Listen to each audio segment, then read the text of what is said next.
Once in noble battle, I screamed against the silence. I stood as light against the darkness. Now, I serve a new master. Oblivion. I touched the stars and saw the glorious light of 1,000 suns. Now, blinded by this elegance, how could my purpose be anything but dark? Am I the abyss, or did I gaze into it? I am but an unholy copy of life, a mockery of its freedom, and born in the cruel betrayal of the noble ideals I would have served. Where I was excellence, I am deformed, recast poorly with these crude materials. But this abomination of flesh well serves my murderous intent. I am not a king, I am not a god, I am worse. Tricked into this existence, fall slave entrapped by endless life. I shall become a beast, feeding on their destruction and making them lament my unholy birth. I have no goodness left. It was taken from me, stolen. I am the nemesis of life. I am oblivion. I am destruction.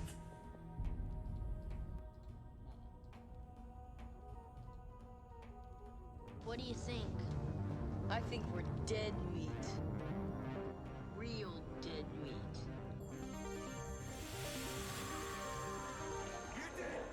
Go ahead and laugh, you guys. If I ever find a little bastard that did this. Top 10 kills from the Saw franchise. I covered the 8 current Saw films in my Kill Count series in mid-2018, and they've remained among my most popular videos ever since. In fact, despite its age restriction, the Jigsaw Kill Count is still the highest viewed video on my channel. These crazy-ass movies captured my audience's imagination with their twisty-turny storytelling, their intriguing antagonists, and perhaps most famously, their gory graphic kills. So what better way to kick off a reinvestment in my ranking videos than to rank what I think are the 10 greatest kills from the Saw series. I counted a total of 88 kills when I covered the franchise, although it probably should have been 89. I've lost hope for Mark Hoffman ever making a return. No! Game over.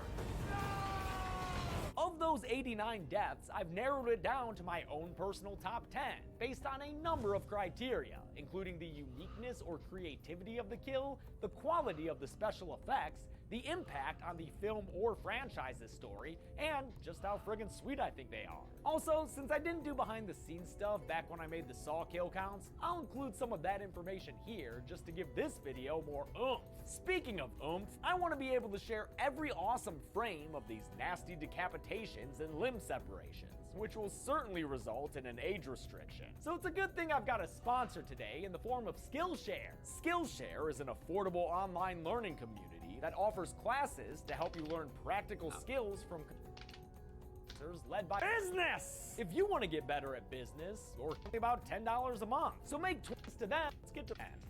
Number 10 on my list is a kill I hate to watch from a movie I hate to watch. It's Nina's death from Saw 3D. As you probably know, I hate this cheap-looking shithouse film for many reasons that I can explain in a future video ranking the movie. But I can't deny that it's got some gnarly kills in it. Case in point, this one. Saw 3D sees conman Bobby Dagan face a series of trials that results in a lot of other people getting killed, sometimes completely innocent ones. About halfway through the movie, he comes across his publicist Nina in a trap where the more she screams, the closer these monster-sized hypodermic needles get to impaling her through the neck. You'd think that would be enough motivation for her to stay quiet, but as always with Jigsaw's bullshit, there's a catch. That catch is a key attached to a fish hook in her stomach. In order to free Nina and save her from death, Bobby has to slip into some blood waders and get to gut fishing. This kill is impossible to to watch without banging on a table or sticking a balled up fist into your mouth. It's probably the single hardest thing for me to watch in a series of movies filled with difficult to watch gore. Because of the visceral reaction it evokes, I'm pretty much obligated to include it in my top 10, even if the ultimate cause of death, those needles stabbing her through the neck, is relatively simple and straightforward. I hate watching this kill, but because of that hatred, I've got to respect it. Number 9. My number 9 kill is Detective Halloran's in Jigsaw. Halloran is a corrupt cop who lets criminals go free in exchange for information, a practice that backfires when one of those ex-convicts, Edgar Munson, kills the wife of Logan Nelson, a veteran medical examiner who works for the police department. Halloran gets his comeuppance for that fuck-uppance after Logan is revealed to have been the unlikely accomplice of Jigsaw this whole time, even though we had never fucking heard of him before this, the 8th movie in the series. You're working with him. I am him. Cool. Halloran is killed by a trap that turns 8 miniature lightsabers in on his head. At first, the damage doesn't look all that graphic, but after he falls to his knees, his head blossoms open into a meat flower, spurting out some nice blood power. This kill is, admittedly, a bit more digitally done than I'd prefer, especially in a series well known for its practical effects, but it is a striking visual, and the most memorable kill of the movie. Also, I know some people said that they couldn't see a skull inside all that mess, but I think maybe there's a layer of bone in there, right? No? Whatever, man. Still a loud way for Logan to speak for the dead.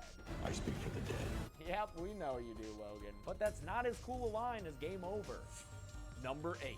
Coming in at number 8 is Seth Baxter's kill from Saw 5. I know I gave the golden chainsaw to Agent Strom in this movie's kill count, but I've since changed my mind. I think this is the coolest kill from the 5th film. It kicks off the movie, which is great, and eventually you learn that Seth was placed in this swinging pendulum blade trap by the T-Hoff 1000 as revenge for Seth's murder of Hoffman's sister. Seth is told that in order to escape this trap, he must willfully crush his hands in a couple of metal vices, which he reluctantly does to save his life. Of course, even though Seth adheres to the rules, Hoffman's not Jigsaw, bitch, so the hand crushing doesn't actually stop the blade from lowering into his abdomen and cutting him in half. I love all the bits of intestines flying around from this thing. It's so gross.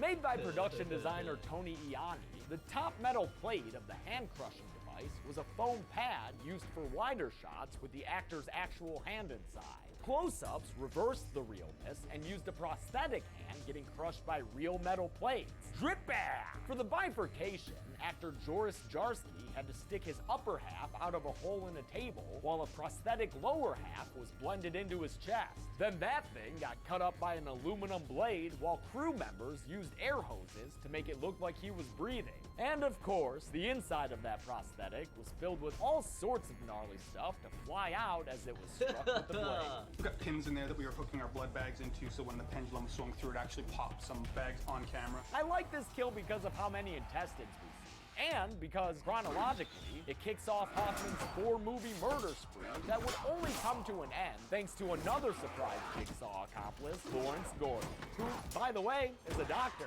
I'm a doctor. I wasn't lying. Number 7. The 7th coolest Saw kill for me is Eric Matthews.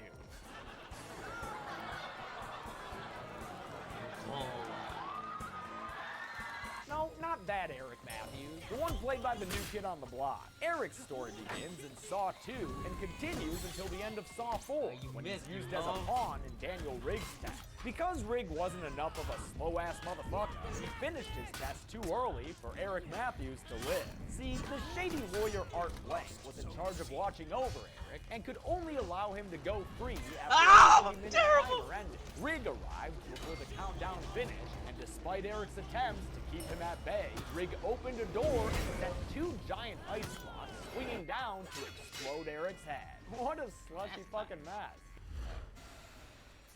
I'll come back to that later. You lost Zone A. You fucking suck.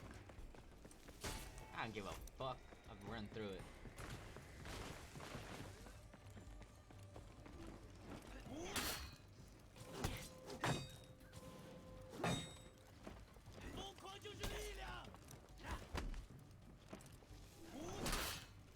Aray, but...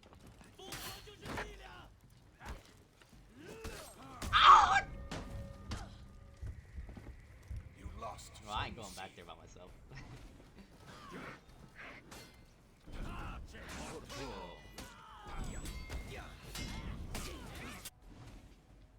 Fuck that, they can have that point. I'm going to the other one.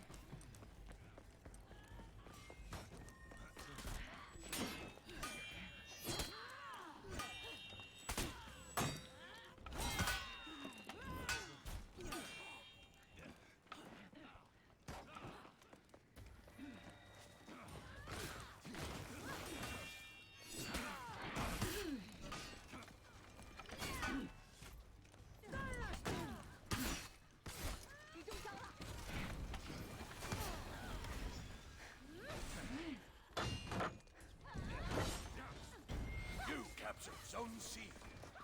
That guy's still alive. There he is. Get him!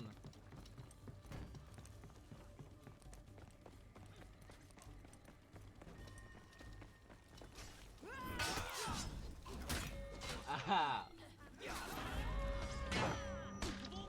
I don't know where they're coming from.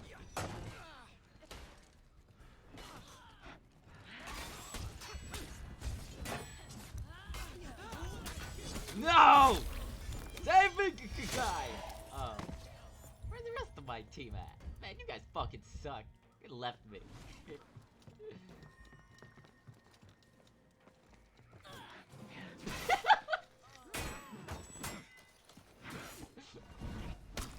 You just left her to die. I'm coming.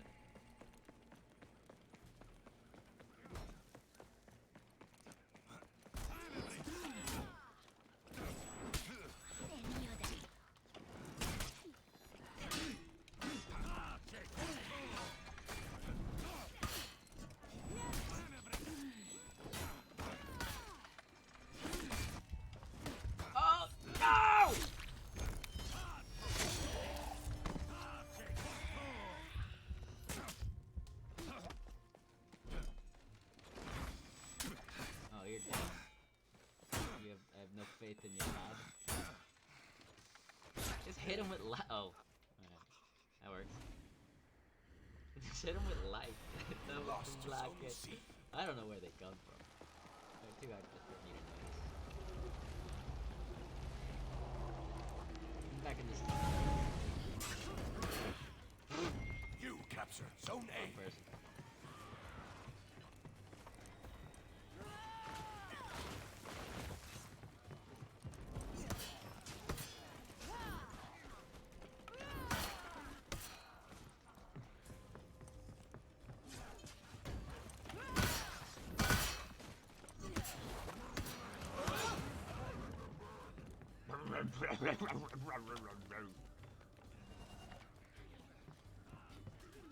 Here we go, it's going to be great.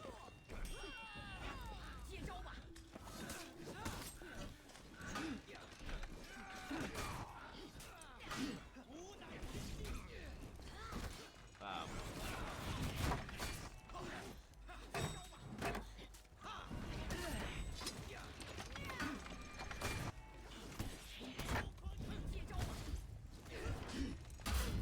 Fuck off, guy! Oh, that's just game. We haven't gotten a single one of those things.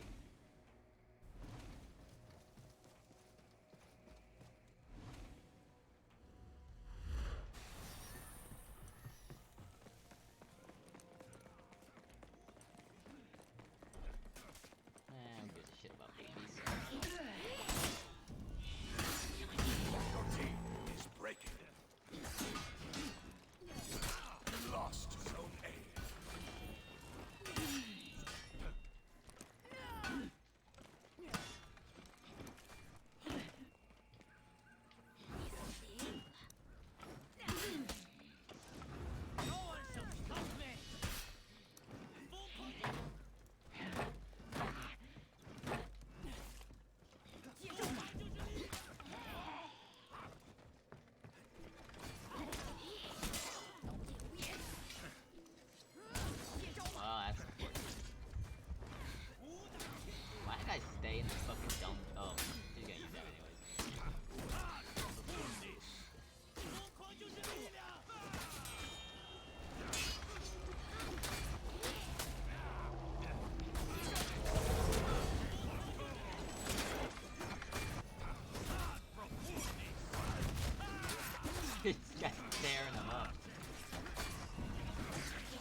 That's unfortunate.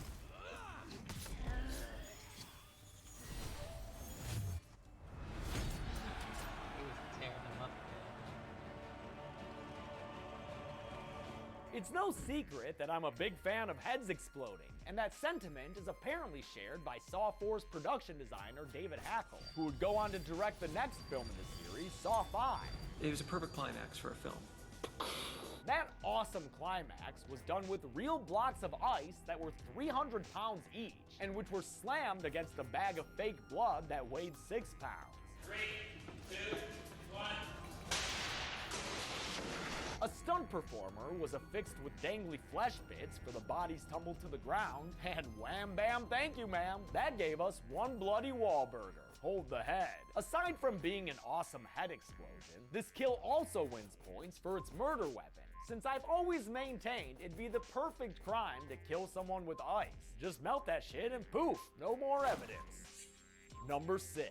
For number 6, I'm actually going to include a group kill, that of the neo-Nazis in Saw 3D. I'll be the first to admit that this scene doesn't really factor all that well into the movie's plot. In fact, I had to go back and look up why Hoffman killed these assholes in the first place.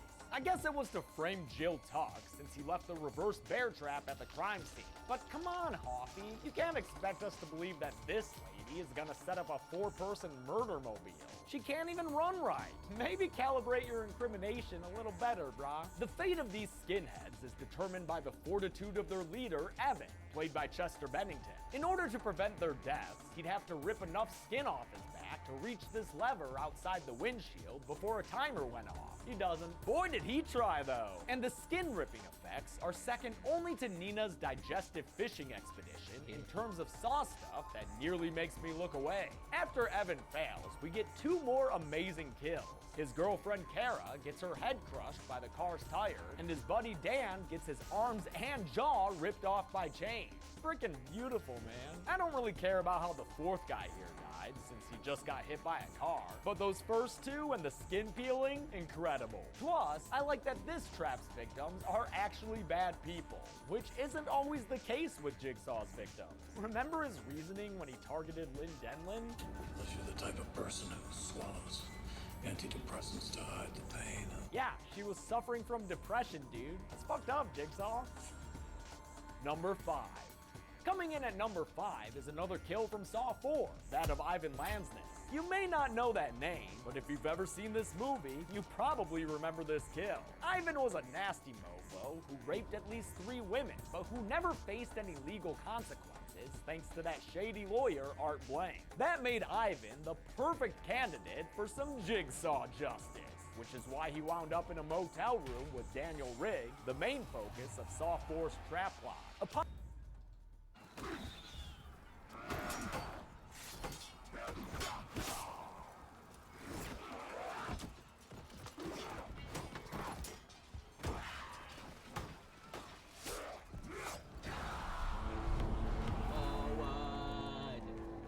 Move, you fucking midgets.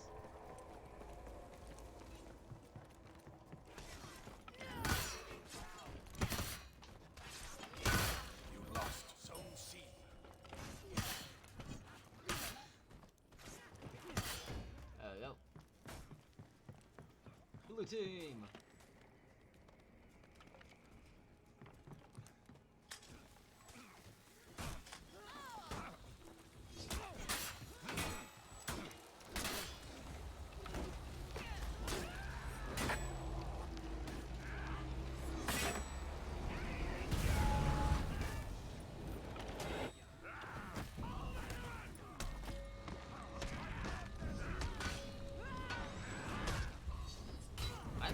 I got pinned! It's not fair! You better get out of there.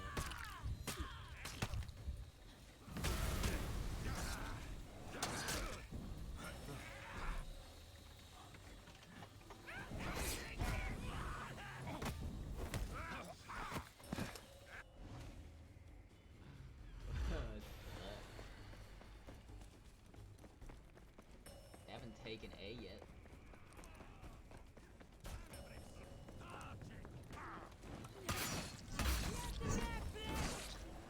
You fucking dickhead!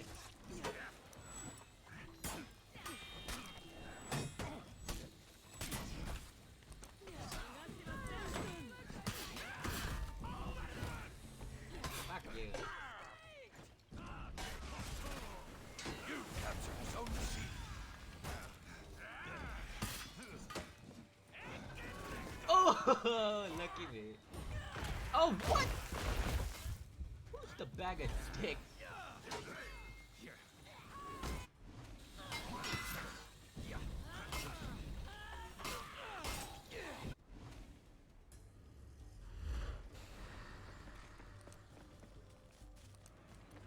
Fucking dick bag. You captured Zone A.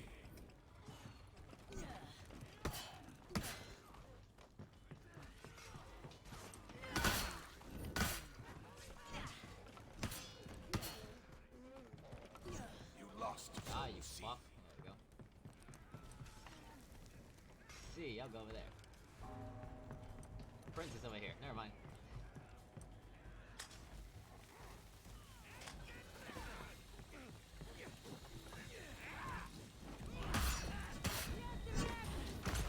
Oh, come on!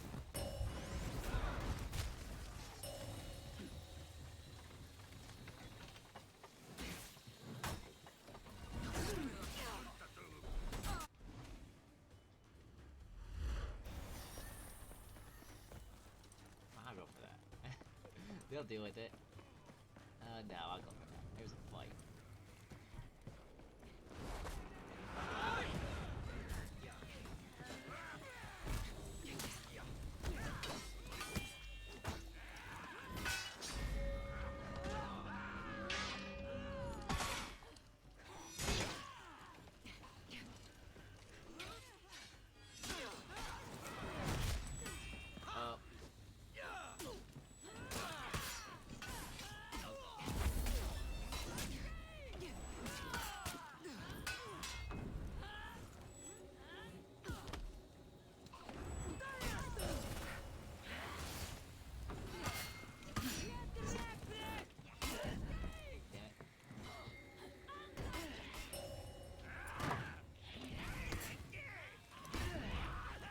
Ah!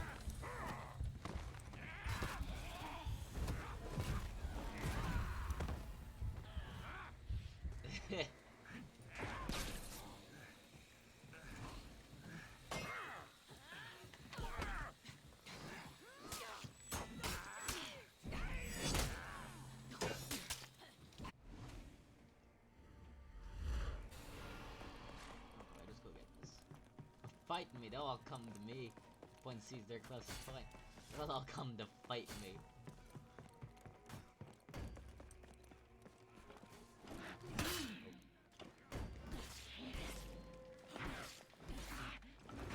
Fuck it. You lost Zone A. Is that just slow to come out or something? Valkyrie, how fucking slow are you heavy?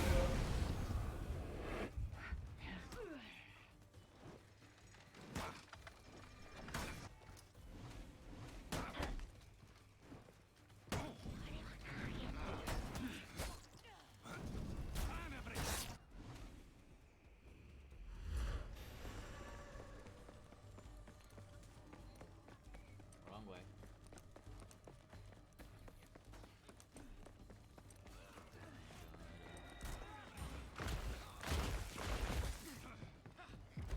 I got this!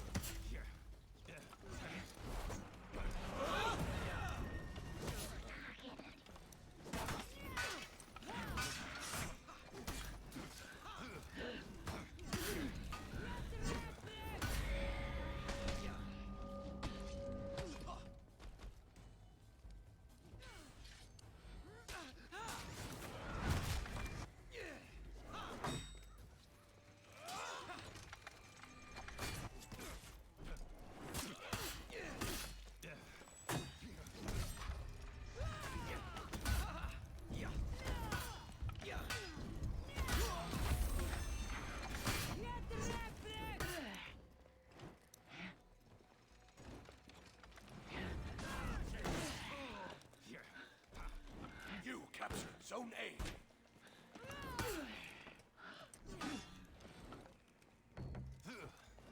Get the fuck out of my way, Brian. Ah!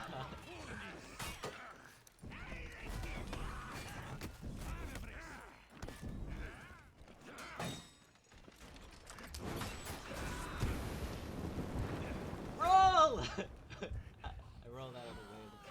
Woo, I did it! Someone's on fire. Oh no. Oh no no no no no no no no no no no no no no.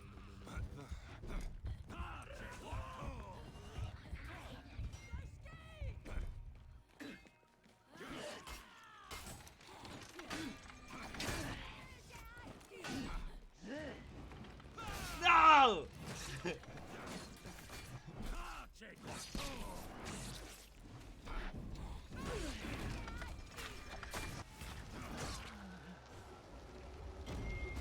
Enemy team is breaking. The enemy rally.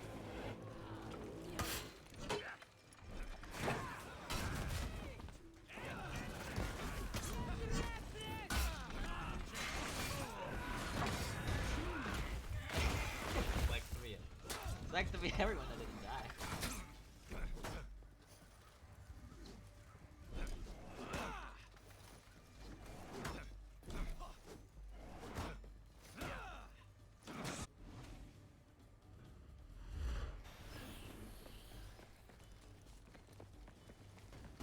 Enemy team is breaking.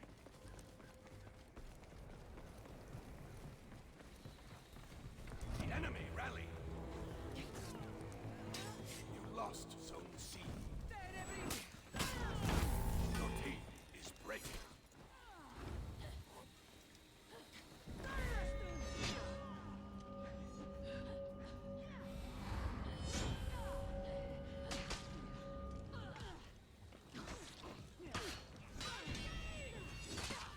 I'm going to leave now.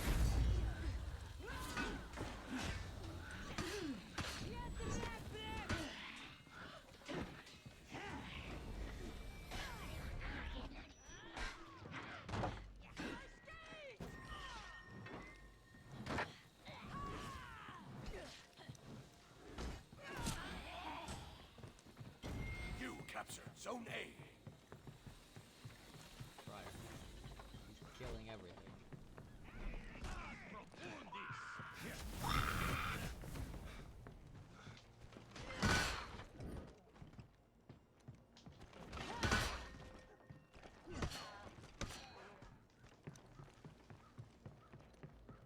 Come on, minions. Enemy team is breaking.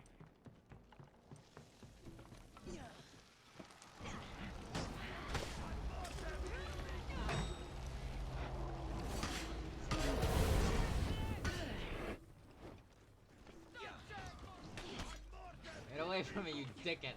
No, fuck off. Oh, hey, asshole.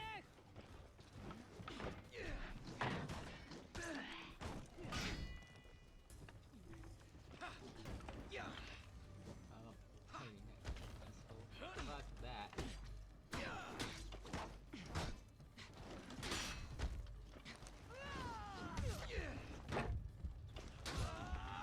No! Fucking piece of shit for it. Oh, that's unfortunate for you. You lived.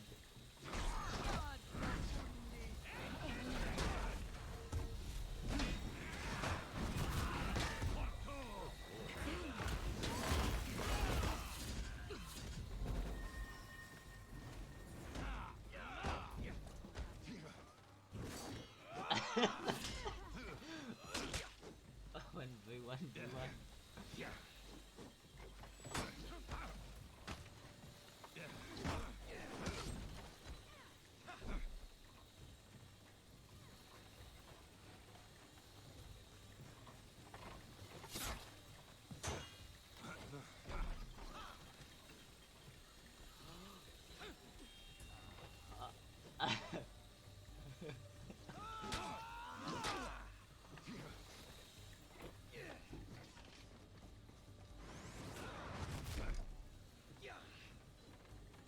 He's just letting her take the beating. Victory.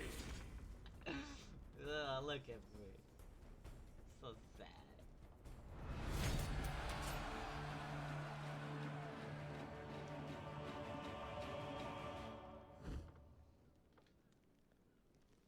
7 takedowns. Yeah.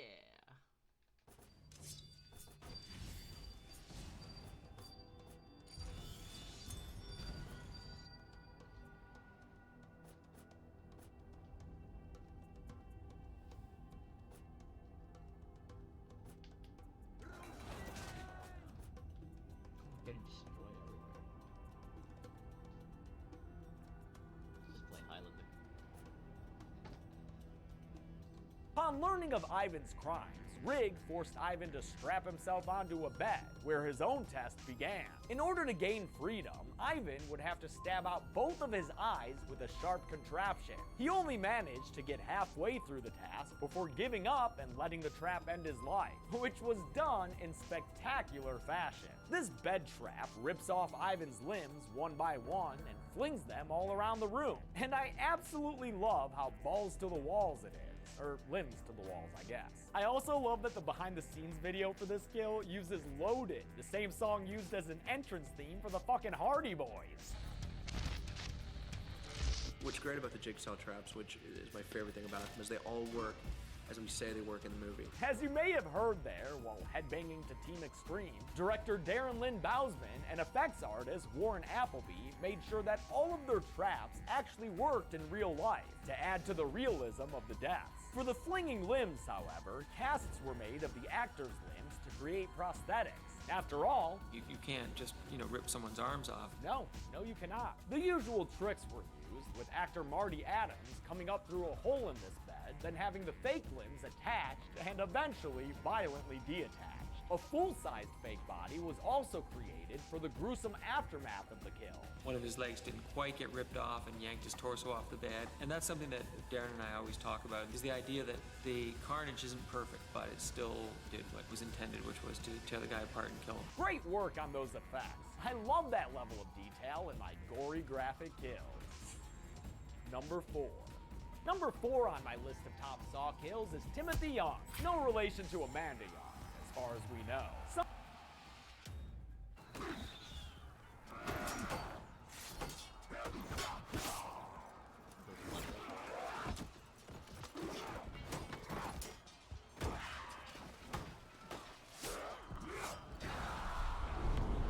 Our guys suck.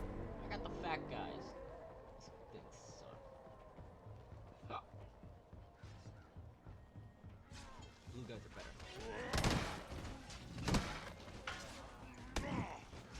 You lost Zone A.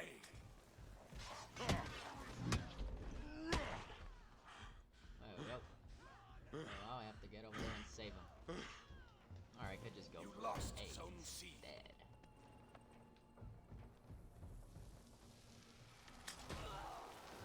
Hooah! Yep.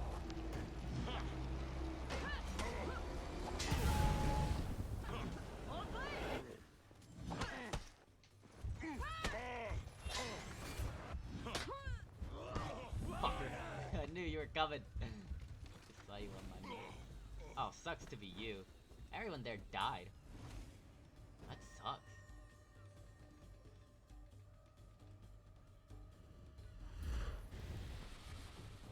Give me that point. That one's mine.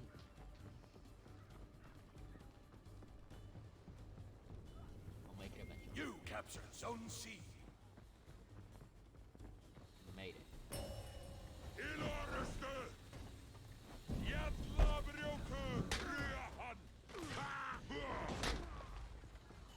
That worked out so well. Done my glass. Oh, dickhead. Capture it. You captured Zone A. Okay, so he... Okay, so he actually blocked. You lost Zone What C. the fuck was that?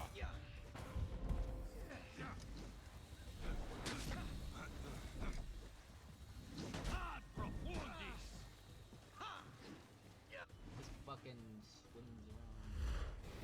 Fish. Sucks to be you. Oh, fuck. Fuck you. Come back here.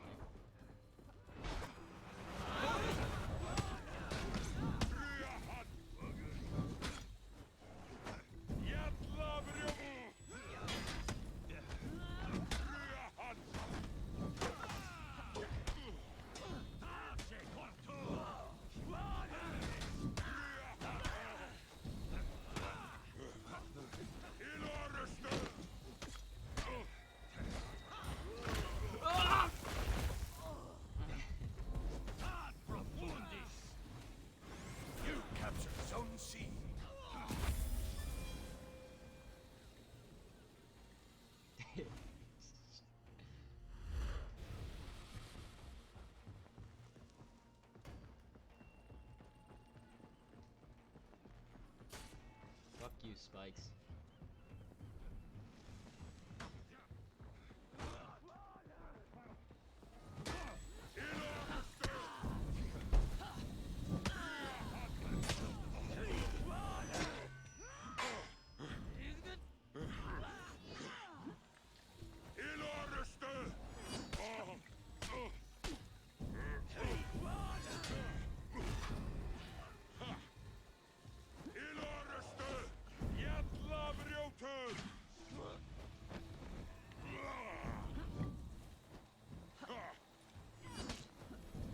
Fuck you!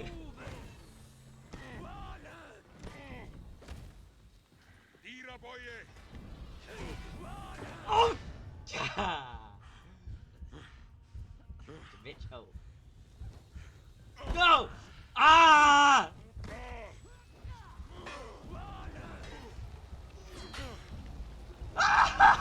No!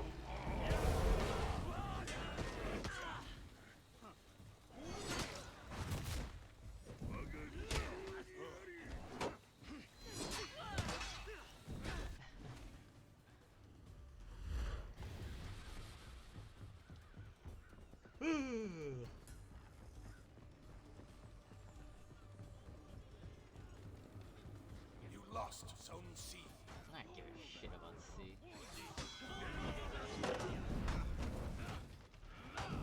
Boo!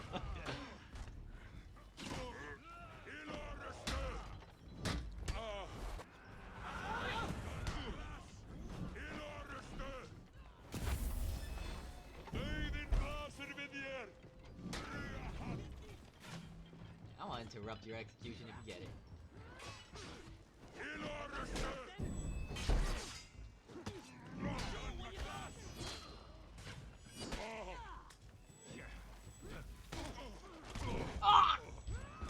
You lost Zone A.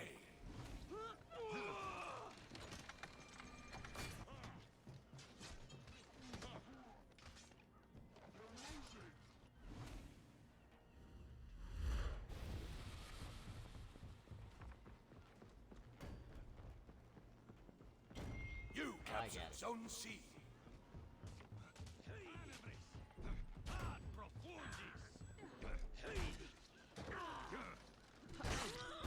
Enemy team is breaking.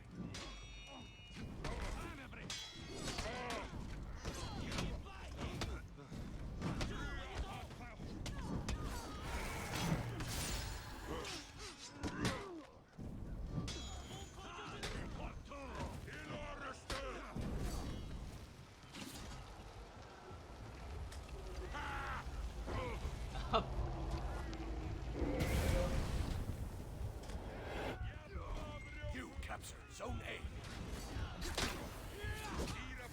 Ah!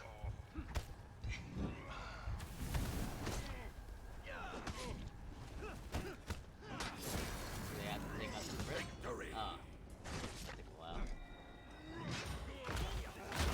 Sometime before the Saw films began, Timothy irresponsibly drove his car drunk and accidentally ran down 8-year-old Dylan Denlin. This, of course, was the origin story for slow-ass motherfucking Jeff, the kill count's most infamous running joke, or walking joke. Dylan's dad, Jeff, never recovered from his son's death and was eventually tested by Jigsaw in a series of trials wherein he never quite managed to learn how to pick up enough speed to save people from dying. The climax of these tests involved Jeff facing Timothy Young, the man who killed his son, now a reformed med student stuck inside a torture rack. True to his name, though, Jeff was too slow to save Timothy from an extremely painful death at the hands of the rack, which began by splintering his limbs one by one. The slow, relentless twists that caused Timothy's bones to pop out from beneath his skin are seriously excruciating. And when it's all said and done, the back of Timothy's head is left facing forward. Although at least it means we're finally done watching Jeff dawdle his ass from victim to victim. These limbs being destroyed were done with with both prosthetics filled with lots of nasty fake blood and simple makeup effects that made it look like actor Mpo Koaho's arm skin was twisted around. And for the final shot, they made a cast of the back of his head that he then wore like a mask. It was just gorgeous. Yeah, that's gorgeous, I guess. Number 3. My number 3 kill is William Easton, the health insurance executive in the not at all subtle Saw 6, which I actually kind of love. William is abducted by Hoffman for denying John Kramer health insurance and becomes the main target of the trap plot in that movie. After reaching the end of a whole bunch of traps that make him choose who gets to live and who gets to die, William finds himself face to face with the family of Harold Abbott, a man who died after William canceled his health insurance. Although Harold's wife Tara is willing to find forgiveness, his son Brent is not, and pulls a lever condemning William to death. The death is caused by a giant bed of needles pumping a whole bunch of hydrofluoric acid into William's body, which melts the motherfucker from the inside out. As his sister Pamela Jenkins watched and screamed in horror, William's insides were turned into a smoking heap of bloody viscera that slowly melted to the ground. It's absolutely disgusting in the best kind of way, and I love that it's the rare chemical-based kill for a Saw trap. They're usually pretty mechanical. Plus, I think a lot of you viewers got a kick out of seeing the OG Roderick kill a dude. Number 2. Taking the silver medal in my list of Saw kills is Detective Allison Carey, an OG Saw character who met an unfortunate end in the second sequel. Only 15 minutes into Saw 3, Carey finds herself in the infamous Angel Trap, where she has to retrieve a key from a vat of acid in order to unlock herself before the timer runs out. Because Carey's a total fucking boss, she pushes through the pain and succeeds. But the trap doesn't let her go, because, as we find out later, this one was set up by Jigsaw's original protege, Amanda Young, who doesn't exactly play by the rules. And so, after striking a beautiful pose, Carey was killed by the Angel Trap, ripping open her ribs and exposing all her gooey innards. It's not the most graphic Saw kill, obviously, but I think it's shot beautifully by director Darren Lynn Bousman, who himself describes the trap as something elegant. It's pretty in the same way that it's horrific. This is also ranked highly because it's the first time we see one of Amanda's victims in a trap, and it shows us how Jigsaw's apprentices don't always operate by his rules. The trap was made using magnets that would give out and cause the metal ribs on the outside to fling apart, revealing all the fake guts that were loaded inside actor Dina Meyer's shirt. It's another example of how Bousman's traps were designed to work in real life, which I cannot commend enough. They could have easily taken shortcuts making their Saw traps, but he always went the extra mile to make them look as legit as possible. Bousman? More like Boss Man. Number 1. Actually, before we grant the top prize here, I want to shout out a few runners-up for this list. First off, Zepp Hindle, who was beaten to death with a toilet tank lid at the end of the first movie. It's a classic moment, and it won the Golden Chainsaw in my kill count, so it's only right that I mention it here. Secondly, another kill from Saw 3D, that of Suzanne, Bobby Dagan's lawyer.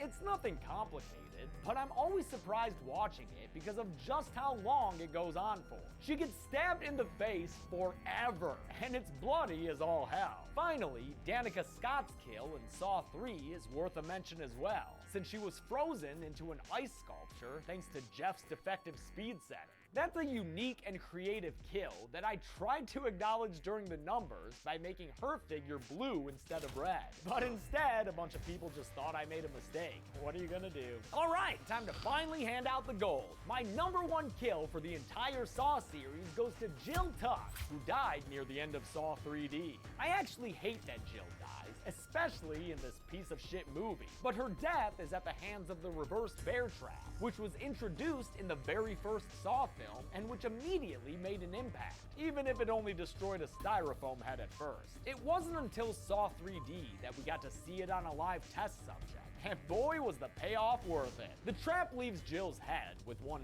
moon-sized flesh crater dripping blood into her lap, and not even my burning hatred for this movie can counter how absolutely frickin' awesome this kill is. It's an easy winner for me, and I'm real sad I couldn't find any behind-the-scenes info on Saw 3D kills, because man would I love to see how they did this. Game over.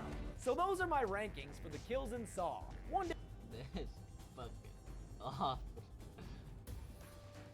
Big gaping mouth.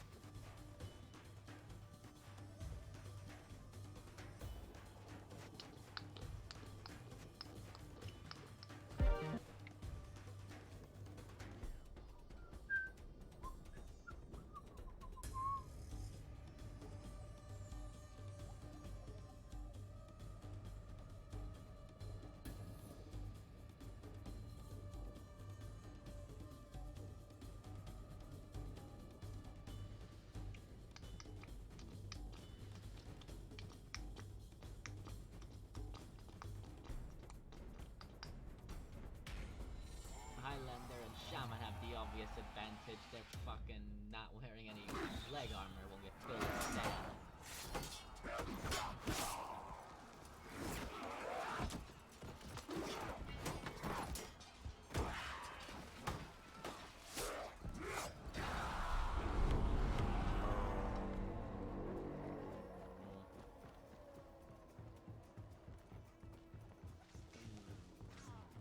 5 swings. 2, 3, You captured 5. Zone C.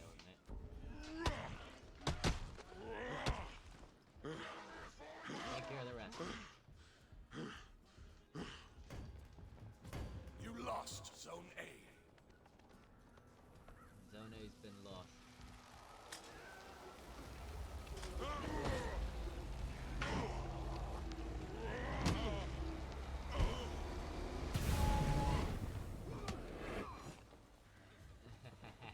Later, bitch. Oh, pardon me.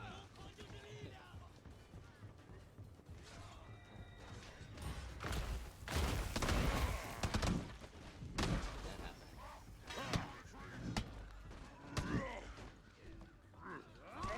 I tried the crushing counter.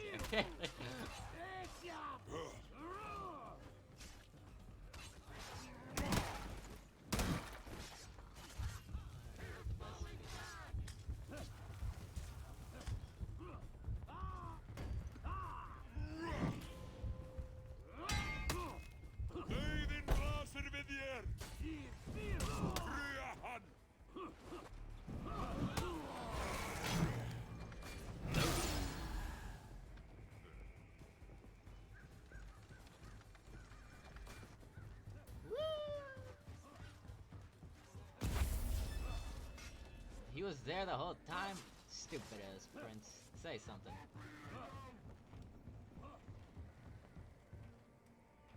They all gone? They all appear to be gone.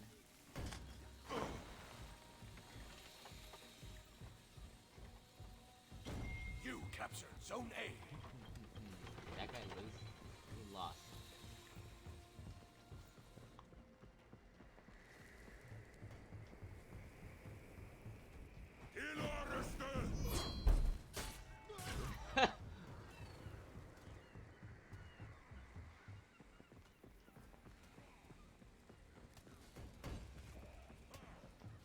You lost Zone C.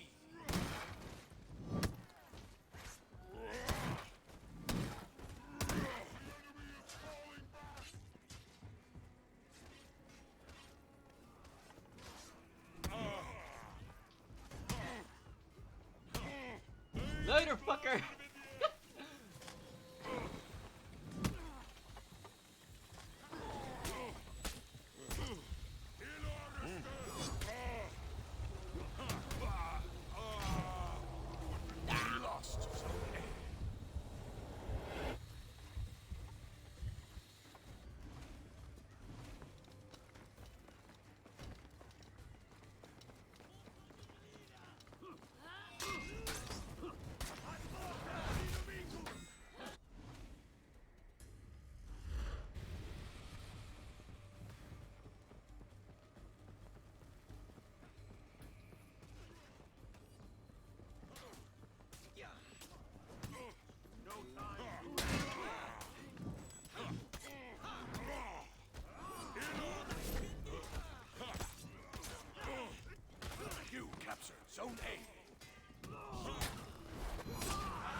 for it. Oh, that's good. We're not coming back. There's no hope for a comeback.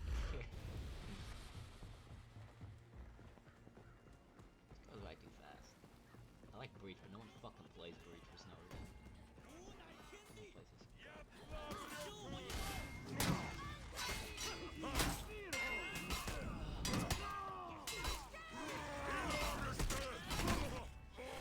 You captured Zone C. Oh, we have all the points. Someone ran away.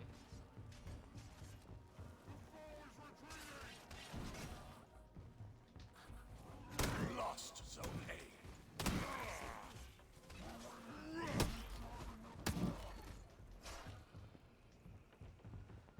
One of them. There's two people there.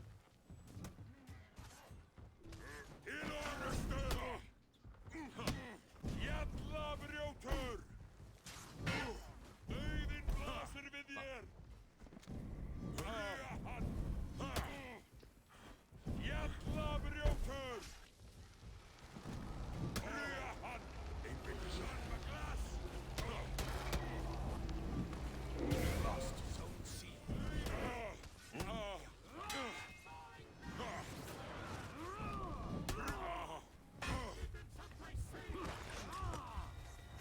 Fuck you! I'm out of here. Fuck off. Run! You I'll captured take Zone this. C. Fuck you! Ah!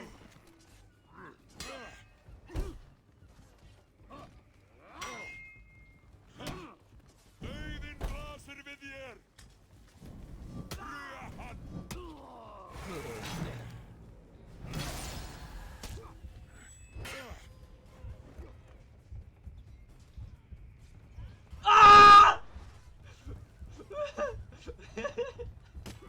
Run! Get the fuck out of my way! No!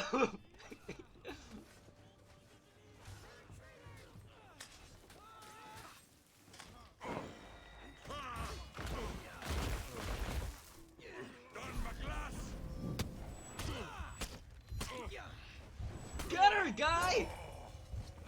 That prince fucking sucks. Your team Worthless is prince. breaking. You lost Zone C. You fucking dick, bag of dicks. Fuck you, leave me alone. Go after the whole group here.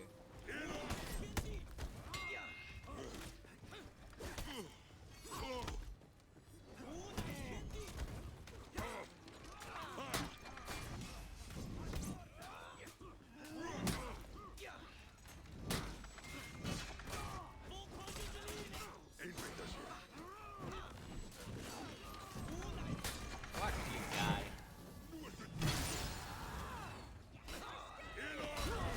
Enemy team is breaking. Wow. Defeat. That's fucking bullshit. Fuck this game, but this game would suck.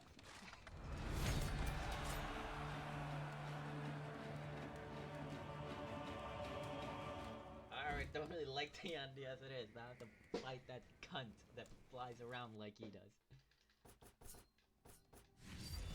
It's fucking close. Fuck that game mode.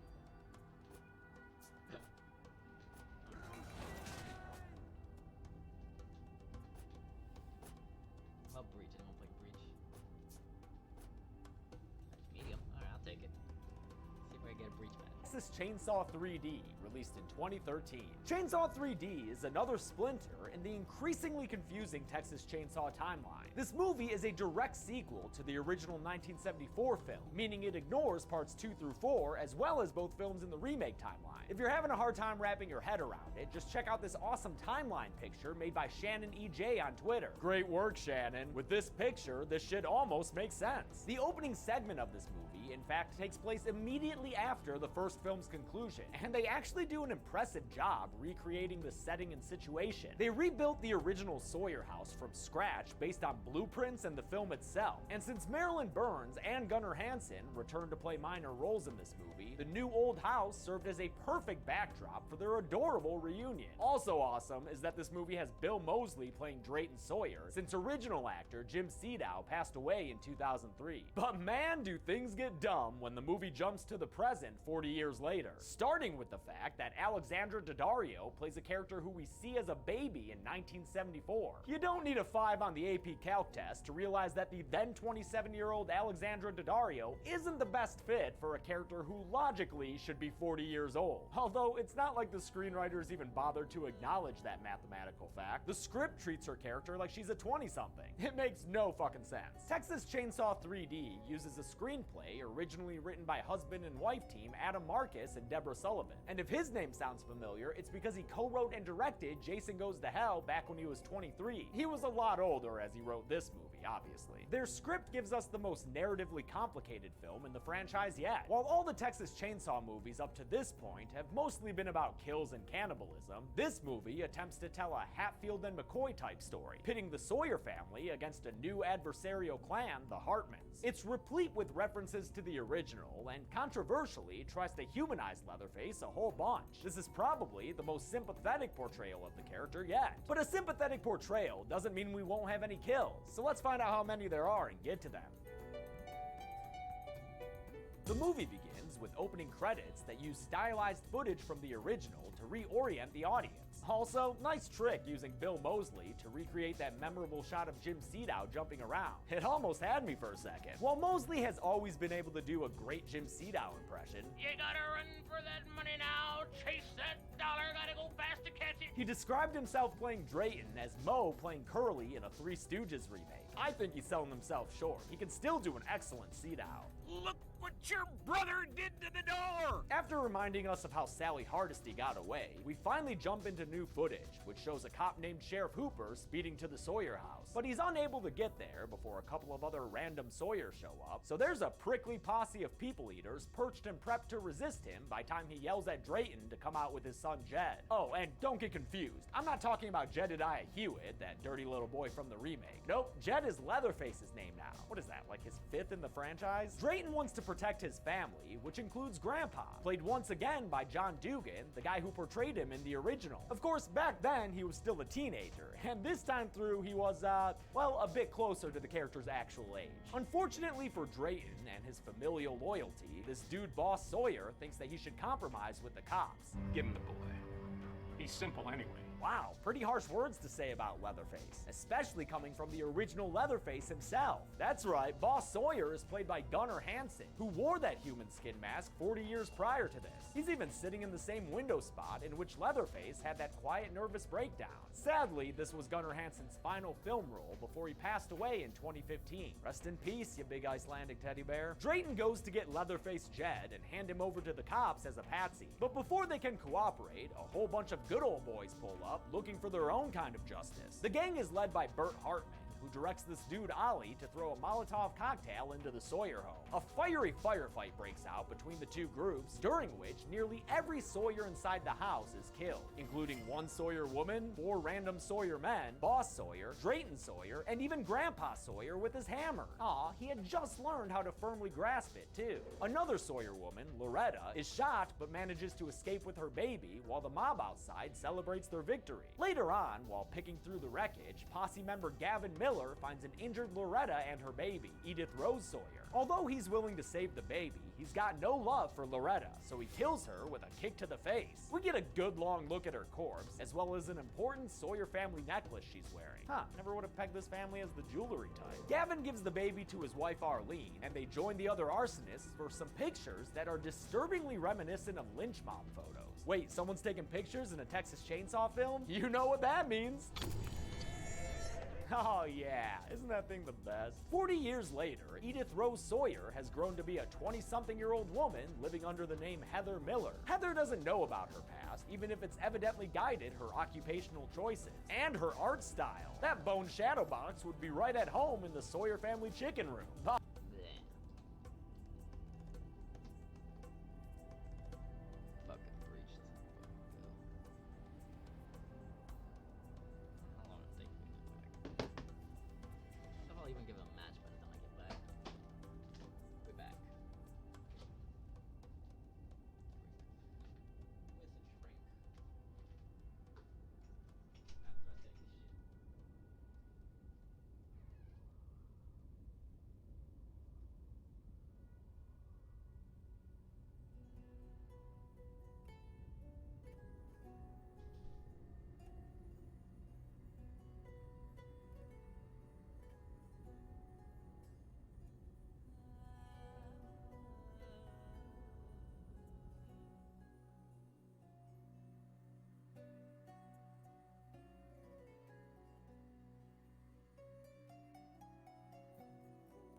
actually got in a match. And it reads it too. That was a big ass shit. Oh, activity's low now. I ain't got another match. Alright, back to the minion. Capture some more points. Drink some orange juice and broth.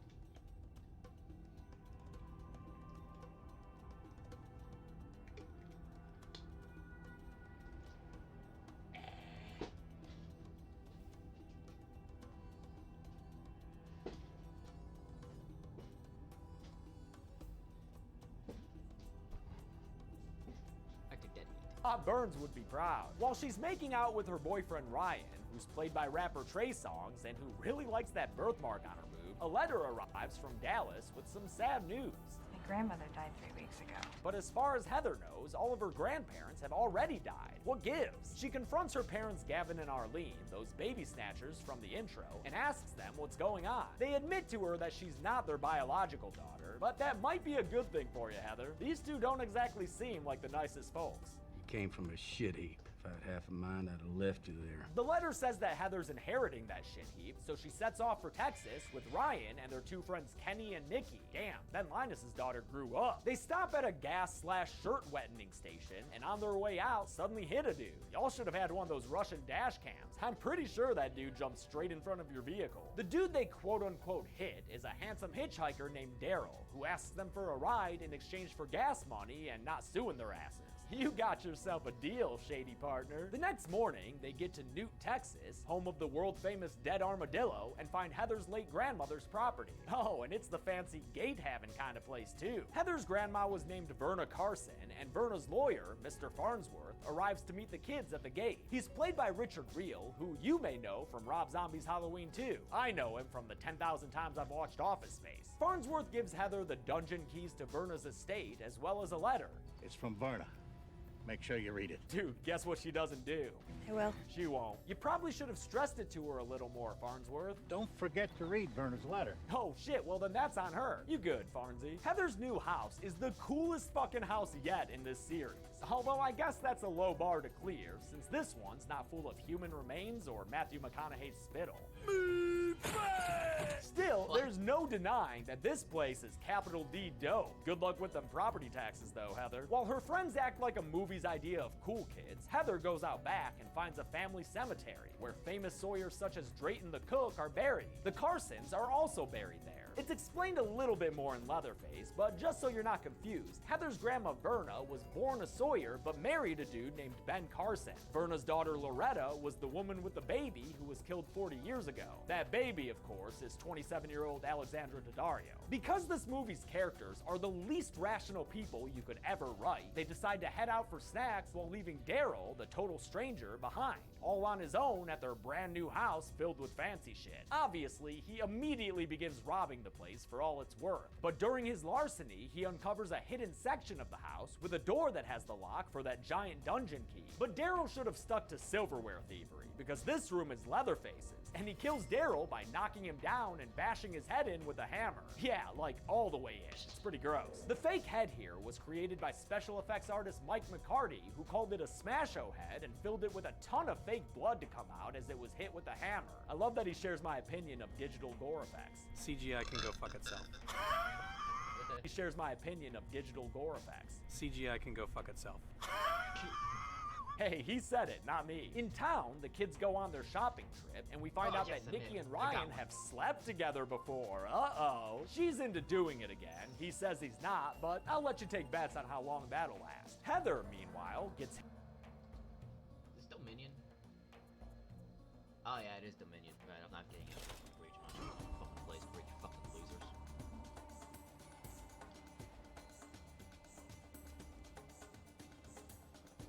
hit on by a young deputy named Carl, who's played by Clint Eastwood's youngest son, and also meets Bert Hartman, that dude who led the Sawyer killing posse, who's now the town's mayor. Why is that not surprising? Bert finds out that Heather's inherited the old Carson home, even though she's not a Carson.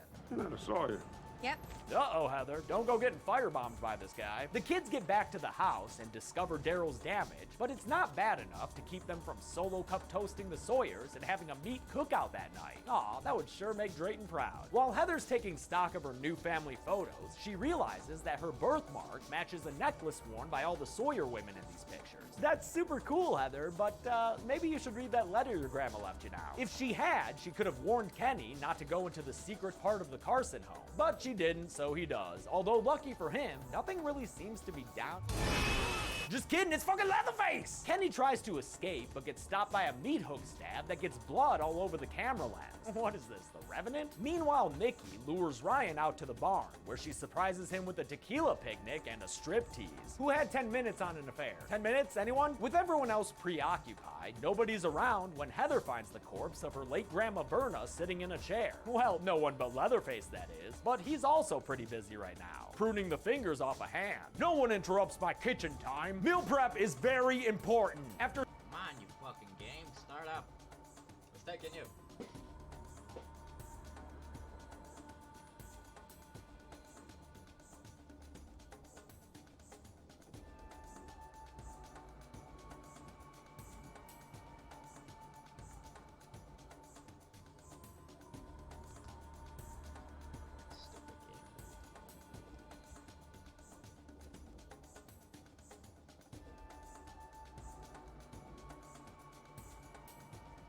some random flashes using ye old flashbulb sound effect, Heather wakes up to Leatherface chainsawing a body to pieces. He then puts Kenny on a meat hook before killing the poor boy with his chainsaw, which he uses to literally cut Kenny in half with. Holy shit! It's a hell of a kill when you see it all. Heather revs up her own engine and starts her very first chainsaw chase scene. But truth be told, this girl be tripping all over the goddamn place. Sally Hardesty would be ashamed, Heather. She tries to hide from Leatherface inside a casket in an open grave, but Leatherface isn't fooled and goes to cut her out of there. He might have succeeded if it wasn't for Nikki and Ryan, who come outside to see what's making all that noise. Hey, dude, I think you left both barn doors open there. Jedediah Sawyer turns his attention to the two hot half-naked people instead, and despite a squeaky utterance of an awful one-liner, Welcome to Texas, motherfucker! They do attempt to shoot him away. It works long enough for Heather to drive in with the van, and together, the three of them get away from Heather's cousin Jed and his people-mulching chainsaw. Ryan stupidly tries to drive straight through the wrought iron gate, but that only succeeds in stalling out their car. Seriously, we've seen a lot of stupid victims in this series, but this movie has gotta have the stupidest. Because of that idiot maneuver, Leatherface is able to catch up to the van and literally saw a tire off, which proves to be pretty damn effective at stopping the kids during their getaway. Oh, and killing Ryan, cause that dude's dead from the crash after his head went straight through the window. Play stupid games, win stupid prizes. Leatherface comes by to say hello with his chainsaw, but after flipping over the vehicle and giving Nikki a little tummy tuck, he gets distracted.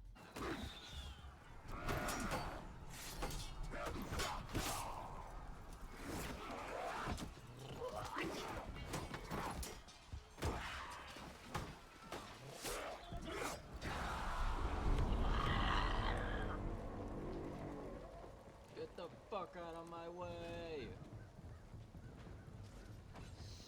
Swing! You lost Zone A.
You bitch, you killed me!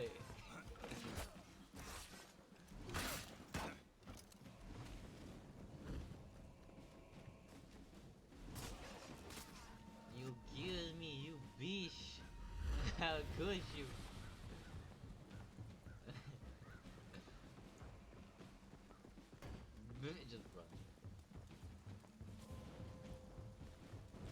Whoa.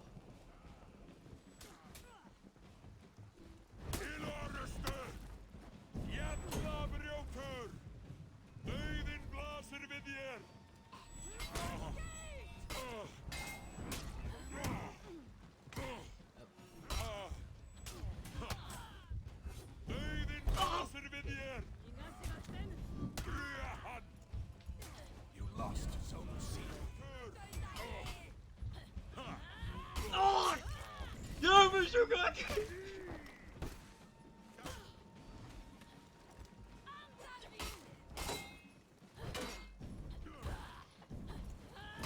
Oh! Oh, Shukaku! Yes, now get me up, you fat fuck. You captured Zone A.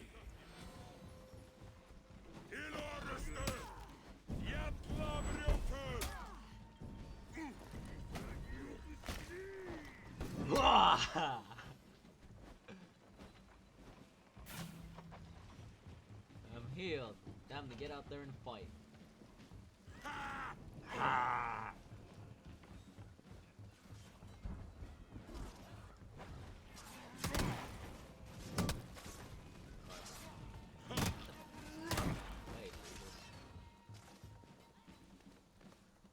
Time to get in on the party. Dun dun dun dun dun dun dun dun dun dun dun dun. Ah! Boom!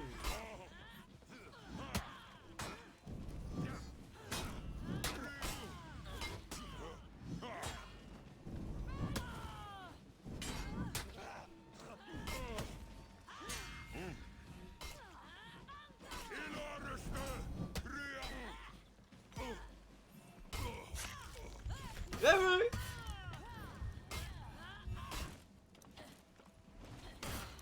you go. You captured Zone C.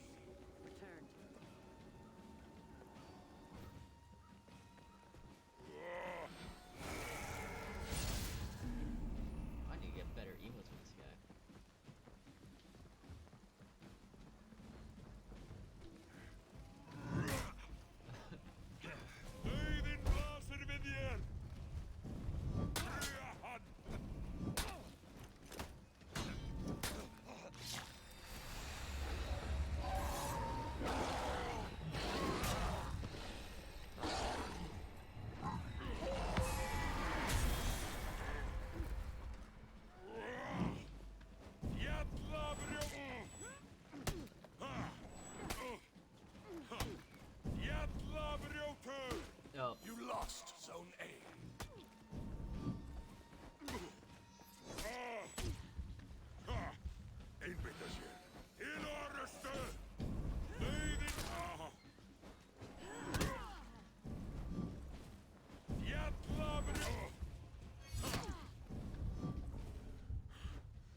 The enemy rally.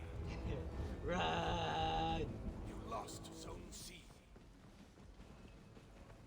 Anyone there at sea? Nope. It's mine for the taking.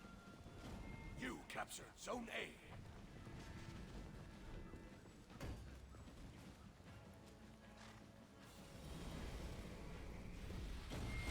Enemy Break. team is breaking. Fuck. No, heal! Oh, did I heal? I think I healed. Oh, damn.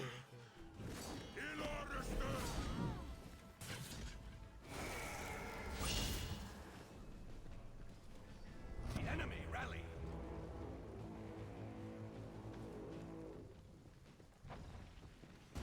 Enemy team is breaking.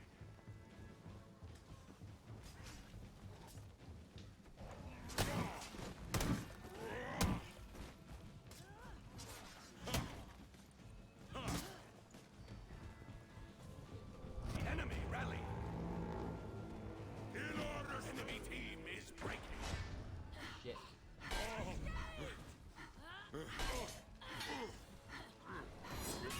Oh god, get it off me!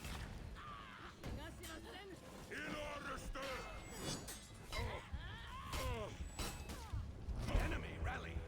Ah! Doing it! Ah!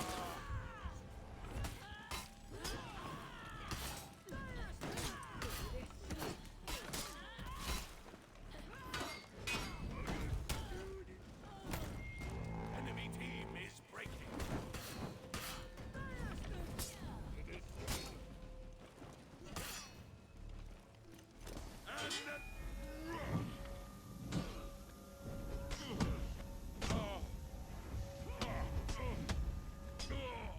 I can't fucking tell. I'm in the smoke. I hit the guy over.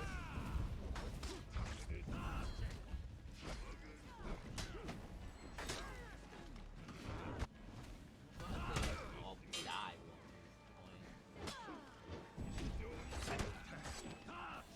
Feeling a lot thinner by the second, so. Your team is breaking. Oh my god, did they both just die? The enemy rally. Oh my god. That's so shit. That's so bad. You hold that. I'll get this. Oh my god. Little bitch.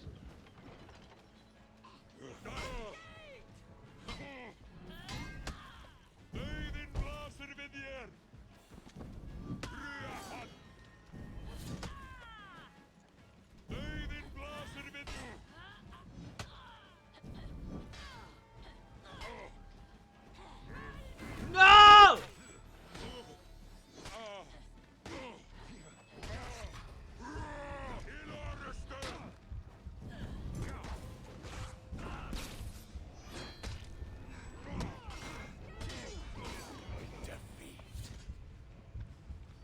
They both fucking died as soon as we broke. That sucked.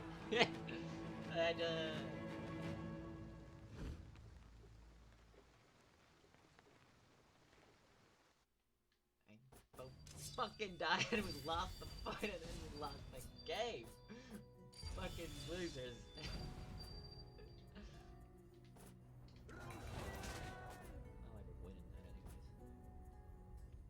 Vanguard.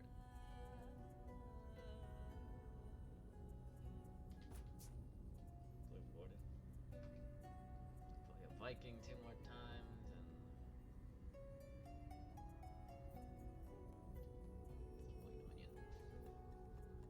Acted by Heather, who's managed to escape the van. He follows Heather back onto the racetrack for the Chainsaw Grand Prix. The finish line for this lap is a fucking carnival. What? Yo, are we seriously watching Leatherface run around a crowded public area? That's straight crazy. And shit, we even doing Saw references now too? Hey, I do actually. And the name of the game is Make Another Good Texas Chainsaw Movie. This ridiculous damn scene even includes a Ferris wheel sequence, and it ends with a shitty 3D punctuation.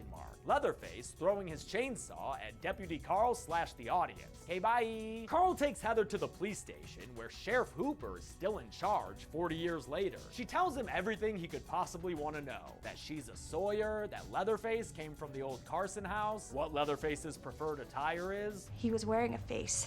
A mask?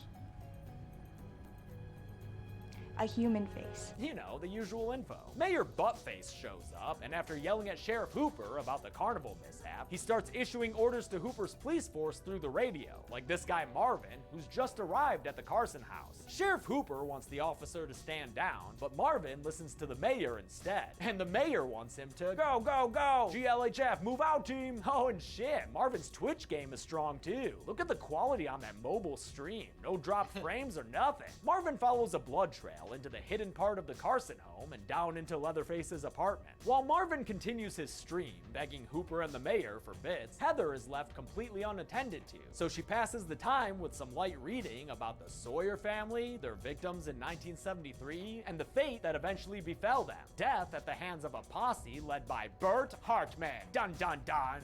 Wow, that guy probably looks pretty bad when you're staring at a crime scene photo of your dead mom, huh? At the Carson house, Marvin finds the very gory slaughter room that boasts a bunch of dismembered bodies and one big floor freezer. With Mayor Bert's encouragement, he approaches it cautiously.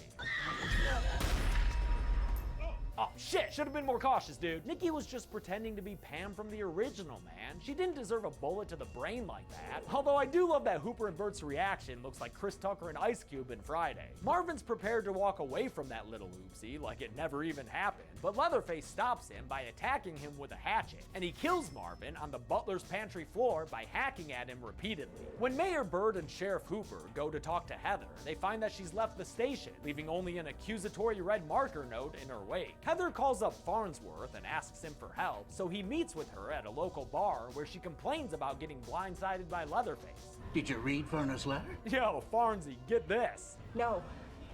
I asked you to, right? Dude, you definitely did. Since Heather didn't do her assigned reading, Farnsworth has to give her all the Cliff's Notes. Leatherface's real name is Jedediah Sawyer. He's actually Heather's cousin, and Verna watched over him since he was family, despite the fact that he was a handful. Huge, but mentally stunted, with the emotions of an 8-year-old. When Bert shows up at the bar, Farnsworth tells Heather to run away and that he'll slow Bert down. He's, not very good at that, though. Still, Heather is able to run away from the bar and find Deputy Carl, who she flags down for help. But guess what, y'all? Deputy Carl's a bad guy. Oh no! He's actually Mayor Bert's son, and his dad tells him to take Heather out to the slaughterhouse so they can take care of her once and for all. I do like that this movie alters the franchise's trope of everyone you meet is a bad person, from everyone being Sawyers to everyone being corrupt town officials. Well, everyone except Farnsworth, that guy cool, and Sheriff Hooper, who's informed by Farnsworth of all the fuckery going on. In a convenient bit of plot contrivance, Leatherface overhears the Hartmans' plans over the police radio, so he gears up with another chainsaw and heads on out to join the party uninvited. Carl and Heather get to the slaughterhouse first, and after hanging her up by her wrists, he needlessly tears open her shirt so we can all marvel at the strength of double-sided tape. Seriously, why even bother doing that if you're just gonna have her wear a physics-defying jacket? I still might end up censoring some of these shots though, just in case YouTube decides that her side boob is too much. Fuck getting in trouble over this movie. Carl heads outside to meet his mayor dad and that dude Ollie, the one who threw the Molotov cocktail in the opening scene. While they're out front, Leatherface shows up to whisper meat nothings into Heather's ear. He's all ready to 3D kill her until he notices her Sawyer family birthmark / burn scar. Told you that shit was important. After he tells Heather that he'll always be right here, Leatherface sets her free. But before he can return to his home planet, Bert and Ollie show up and start beating him down. Heather's able to get away at first, but she just can't bring herself to abandon her cousin in his time of need. And with a chain around his neck, slowly pulling him into a giant grinder, yeah, I'd say this definitely qualifies as a time of need. Heather returns to the slaughterhouse and makes quick work of Ollie, who she kills by stabbing in the chest with a pitchfork. Man, it's almost shocking to see such a subdued kill in this movie. Then she heads over to where Bert and Jed are and tosses Leatherface's chainsaw with another horrendous line. Do your thing, cuz. Oh, holy shit, that was bad. Leatherface uses that tool to shorten Bert by a foot, scratch that by 2 feet. And although Sheriff Hooper shows up with a gun pointed at Jed, he decides to stand down and allow Leatherface to, well, do his thing, cuz.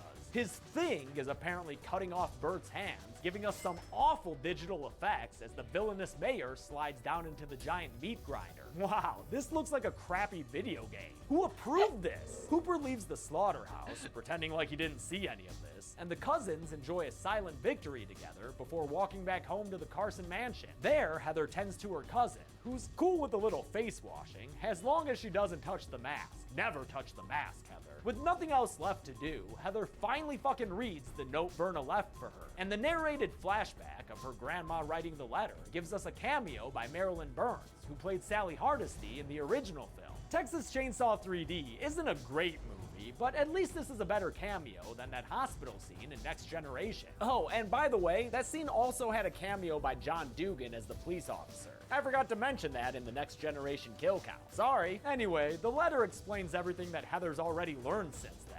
So, this is kinda like studying for the test after you take it, isn't it? The movie ends with Heather deciding for film, but exists Chainsaw 3D Farm, founded in 1845. It's Jedediah Sawyer's birthday, and he's got his whole family here to help him celebrate. Mother Verna, brothers Drayton and Nubbins, Grandpa. There's also this guy. Verna says that he's a pig thief, and Drayton force feeds him some of their meat cake. But when they give Jed his birthday gift and cheer him on to chainsaw the stranger, Jed just can't bring himself to do it. You let us down, Jed. Yeah, better get Grandpa to do it. He is the best at oh, holy shit, he really is the best at killing here. Wow, it's like seeing a legend brought to life, isn't it? It's 1955 in the Lone Star State, and young couple Betty and Teddy are getting hot and heavy on the road. I was really hoping they were driving a Chevy so I could rhyme again, but they're not. It's a Ford. They nearly hit something during their makeout sesh, and after pulling over to check it out, Betty sees it was a bovine boy. It's just a kid. Slash cow hybrid, nothing out of the ordinary. The kid asks for help and runs off through the field, so Good Samaritan Betty follows him all the way to the Sawyer farm, so we can recreate that famous Pam shot one more time for the people in the back. The barn she enters is full of bone decor and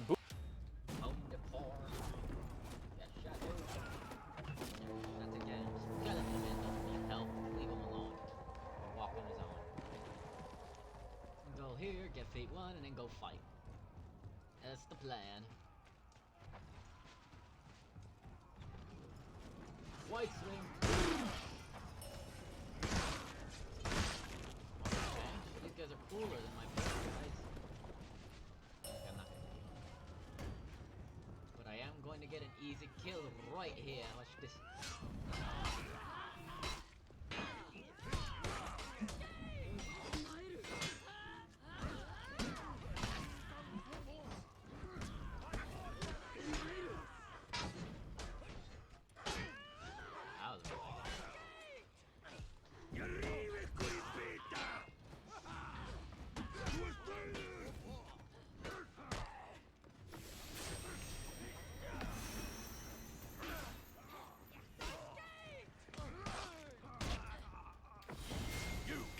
Zone C.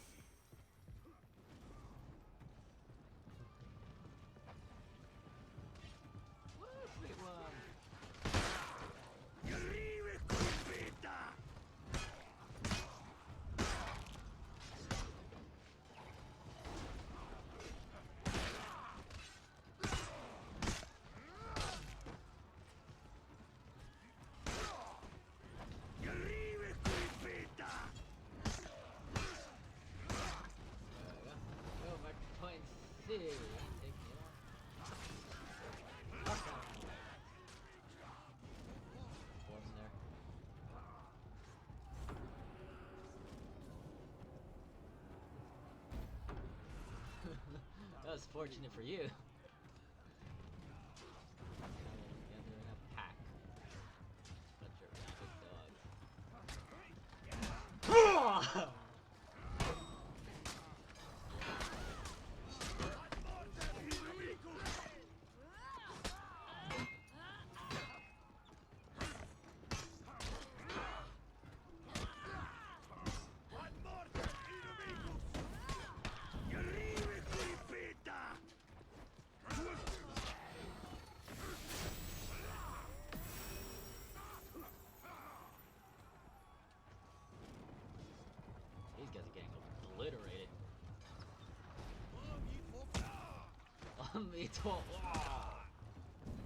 Ah! Ah!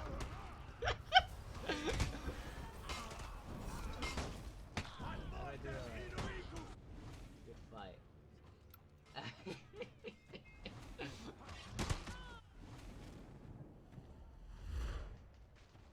You got in the way, dude. The guy would have been dead if you didn't get in the way. Why was he there anyways? Why was he fucking close to the edge? You suck. You lost Zone C. That's your fault, dude.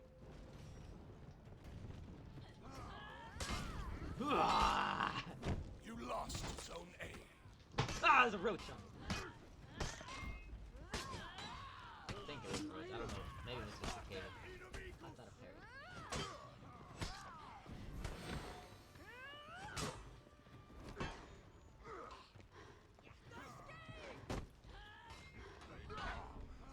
Sucks.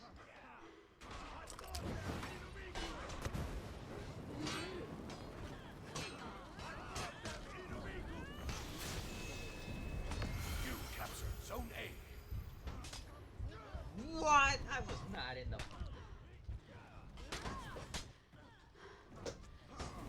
Oh! Oh, it's disgusting. It was a roach, I think. Let me just see. Okay. Oh, it was a roach. I just punched a roach into my.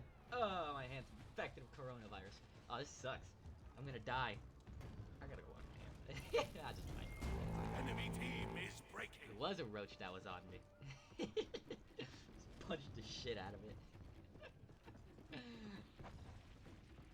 Oh, one of them's already gone. What are you cunts doing? They're gonna take the other point. Come on. The point taker.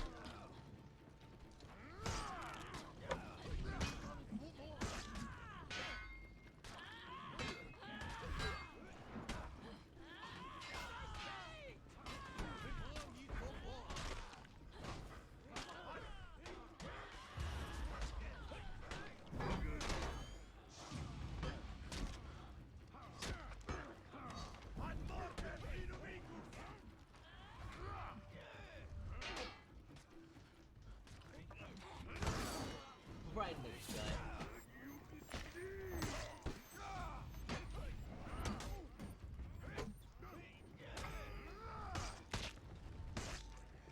Ah!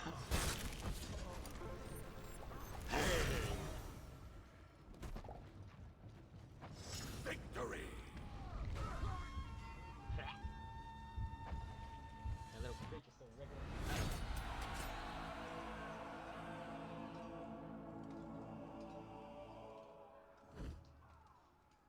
I just took a punch in the dark. I saw something on my ground and I just punched the floor. Lo and behold, it was an actual fucking insect on my ground. Like the fucking abomination that it is. After this one, I can't do any of that. I don't do duels. I want to like breach. Come in.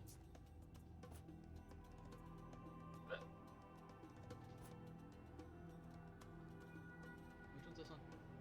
Yeah, that's the one. That'll be this one.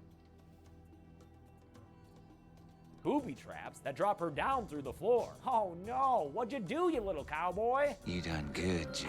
Well, you know what, Drayton? I think you and I have different definitions of good, because this just seems tragic to me. Drayton directs Jedediah to watch as Nubbins kills Betty by dropping a car engine on her. Notice that her full name is Betty Hartman. Might that be ringing a bell, dear viewer? It should, since Bert Hartman was the mob leader turned evil mayor in the last movie, and Betty here would have been his sister. I guess this helps explain his anger towards the Sawyers in Chainsaw 3D. Bert and Betty's father is Hal Hartman, who's a Texas Ranger in this film, and he is also righteously pissed at the Sawyers since they just murdered his daughter with a car engine. Although Hal can't do exactly what he wants to right now, namely blow Drayton's friggin' brains out, he can take Jedediah and any other Sawyer children away from Verna. It's called child endangerment.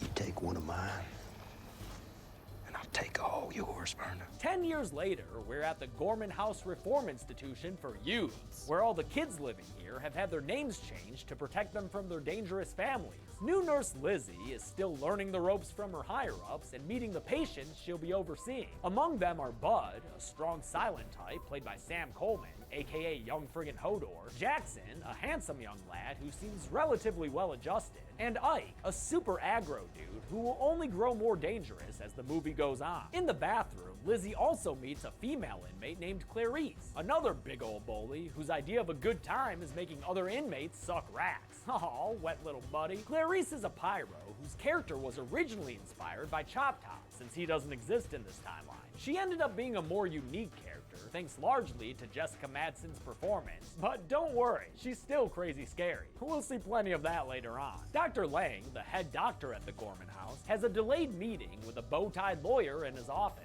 Barry Farnsworth, we've been here an hour. Wait, you're telling me this dude grows up to be Richard Reel? Yeah, I don't see it, but whatever, I guess. It's a movie. As we all know from the last movie, Farnsworth is the lawyer for Verna Sawyer. It's Mrs. Carson now. Oh, Verna Carson, that's right. Verna has married that Carson guy by now, and with his money and influence, she's been able to secure a court injunction that says she's allowed to see her son Jedediah. But Dr. Lang stonewalls her by saying that since all the kids have been renamed, they'd have to acquire certain records to see which kid is him. And that requires an entirely different court order. Another hope strangled to death by red tape. Verna excuses herself to the restroom and sneaks off on her own to cause a little mischief. Wait, does accosting a nurse count as a little mischief? Or is that just assault? She breaks into the patient area and starts calling out for Jed, resulting in both alarms and nurses getting their bells rung. Verna is eventually booted out of the hospital by Dr. Lang, but the damage... Do they shout nonsense?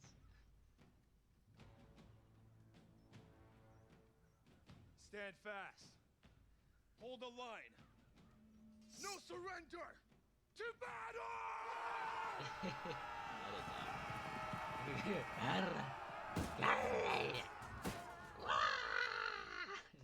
Fucking shout nonsense. Alright, no, let's go this way. I will go this way. Who's the asshole following me now? I don't know who that is. Let's go.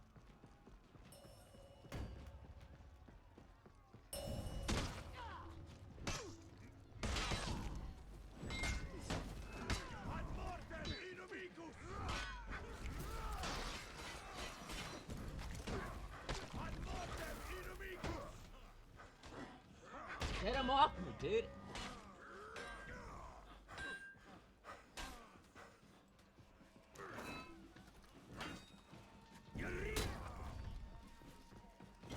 You capture Zone A. Get it off me!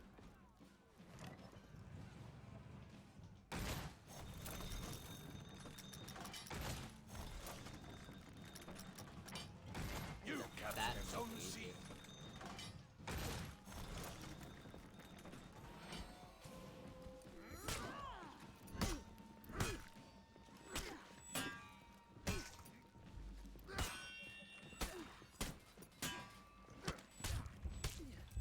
Fuck!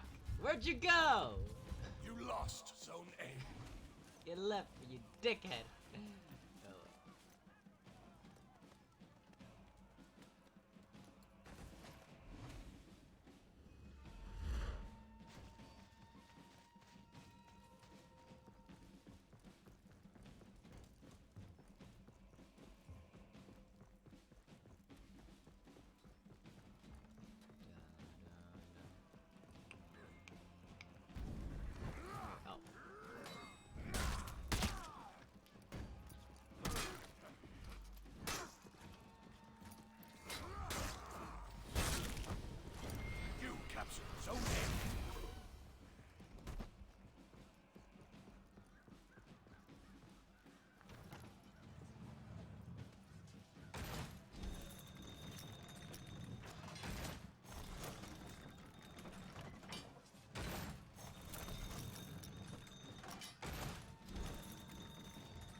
What can I do after that?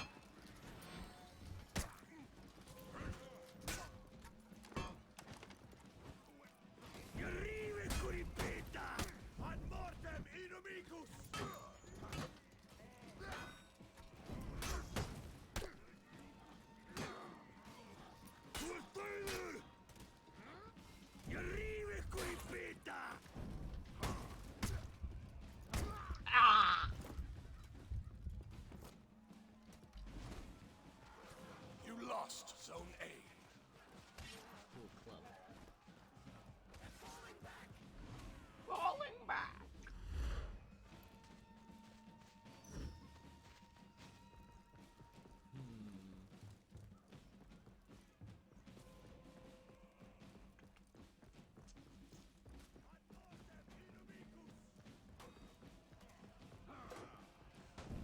No!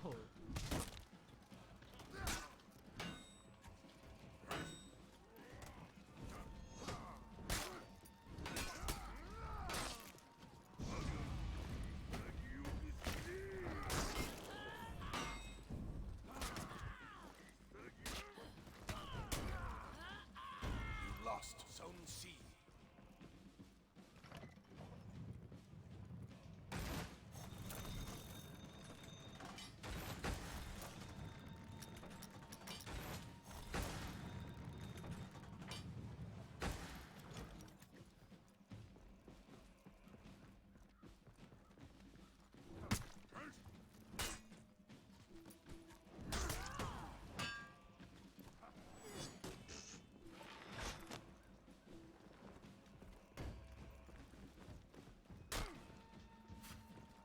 You lost Zone A.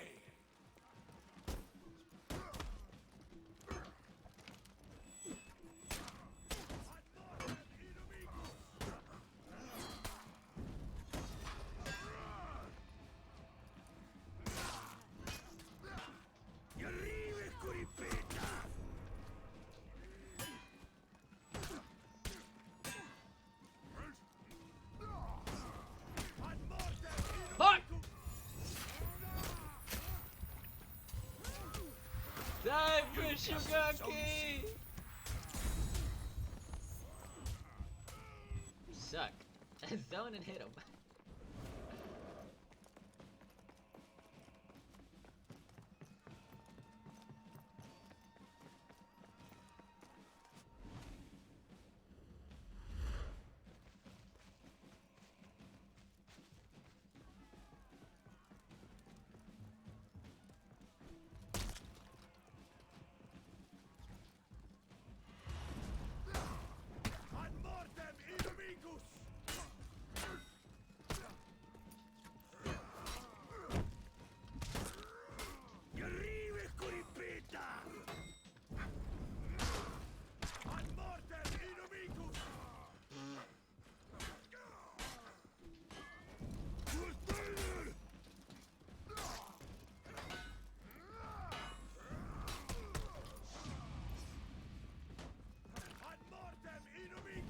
No! You captured Zone A.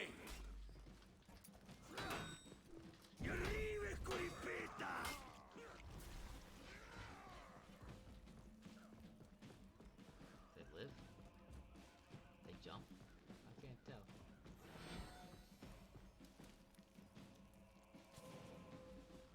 Oh, good thing I moved a little bit.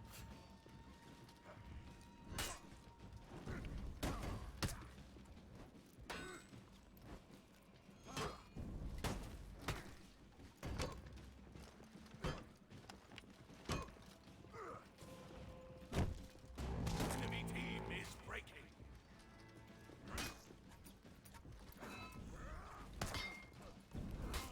The enemy rally.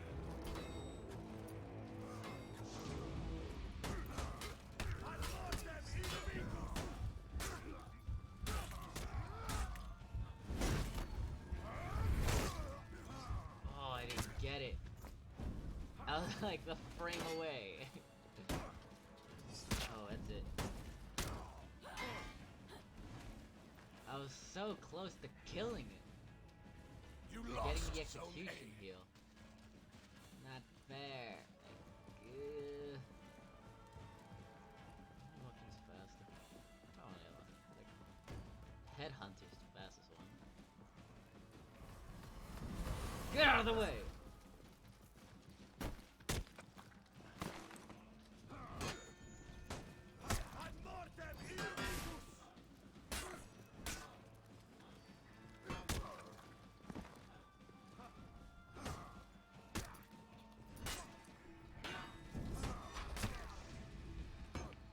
Ah!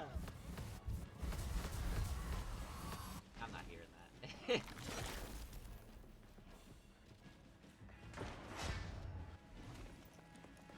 Is she coming for the shaman? That'd be fucking dumb.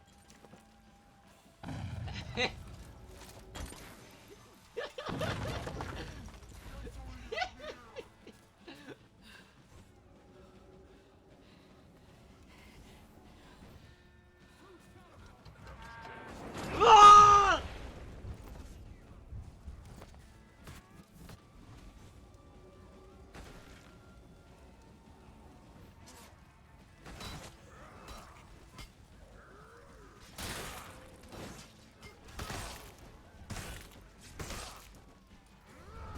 Your team is breaking. Your team rallied. Your team is breaking.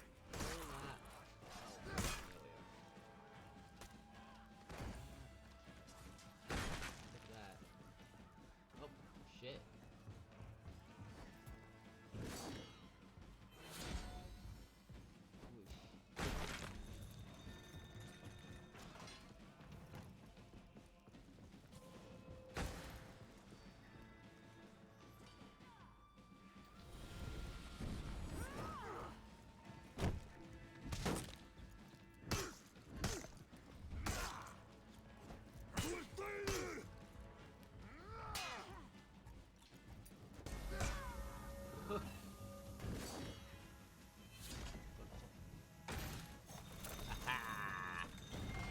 Your team rallied.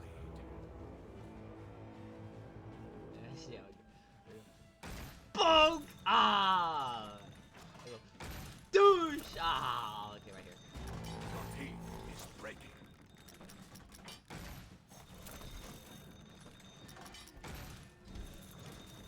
Wait a minute, what? Gotta help him.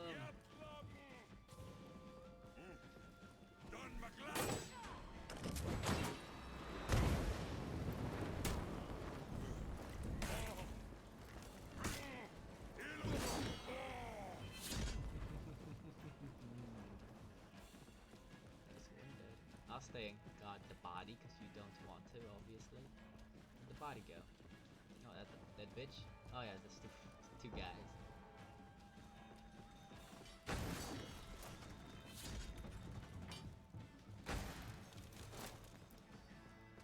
You will not take me!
damage has already been done. The inmates are running wild and manage to escape the locked section of the reformatory. The commotion interrupts an electroshock therapy session being administered to Bud, and while the guards are distracted, Bud breaks free and kills two of them, I think, by bashing their heads against the ground. I'm just assuming they're dead since we never see them moving again. Work with me here, you know? And we get another victim for the kill count during this breakout when we see Clarice strangling that other female inmate to death with her own braided hair. Bud goes to Dr. Lang's office, and it only takes one thwack to the face to get him mad enough to kill. He adds Dr. Lang to the count by beating the dude's head against a window repeatedly until it finally breaks through and he bleeds to death. I love how excited actor Sam Coleman gets when he talks about slamming the Dr. Lang dummy against a window. I got to smash it into a window quite violently, quite a lot of times, and there's blood pouring out, and it moves just like a human being, and it's like, wow, this is crazy. Also, heads up for the next few minutes for any photosensitive viewers, because there are about to be a lot of flashing lights, since this prison break is getting all kinds of crazy. As if you couldn't tell from all the papers flying around and the random blowjobs against the wall. Wait, what? Damn, Ike and Clarice, really? Right now? Lizzie and another nurse hide in a hallway ripped straight from Outlast, but the nurse friend is quickly killed by another inmate who appears in the headache-inducing flashes and murders her with a straight razor to the mouth. The killer inmate turns to Lizzie, but gets beaten down by Jackson out of nowhere. Jackson stomps him a whole bunch, and the dude gets pretty bloody, so whatever,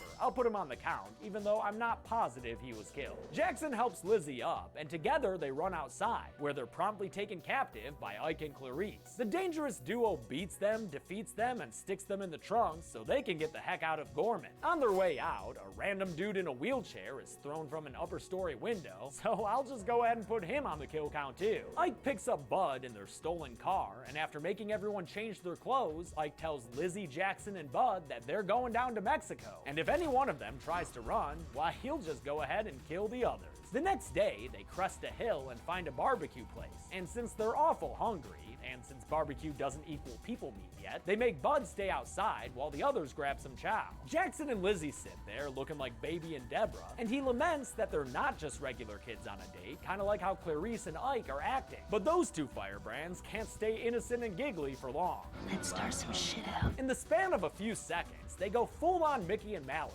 killing 3 people in quick succession with 1 knife to the neck and 2 gunshots to the head. While they rob the place's patrons, Lizzie tries to make a run for it, but she's stopped by Bud. She's not the door, dude. You don't need to hold her like that. At least she made it outside though, so she doesn't have to witness the last diner kill. This helpless waitress who was killed in cold blood by Ike with a shotgun. Wow, these Bonnie and Clyde wannabes fucking suck. They finally get out of there, but as they leave, a beaten down diner patron shoots Bud in the side. Later on, the kids abandon their stolen car and walk through the woods until they find a trailer they can take over. Lucky for them, it looks pretty abandoned. Man, couldn't you just kiss the guy who left this here for— oh, ew, I didn't mean for real, Lizzie. Gross. I know I haven't been putting dead bodies on the count in this series, but just to drive home how much the rules really don't matter, I will put this one on the list. We're who's lining up in here, motherfuckers. Lizzie and Jackson tend to Bud in his gunshot wound, and that night, while the two of them drink old moonshine, we see just how burnt Clarice's body is, and how kinky her sexual proclivities are. Damn, first cannibalism and now some light necrophilia? You nasty Texas Chainsaw series, you nasty. Even later that night, Lizzie tries to get away again, and after Ike stops her,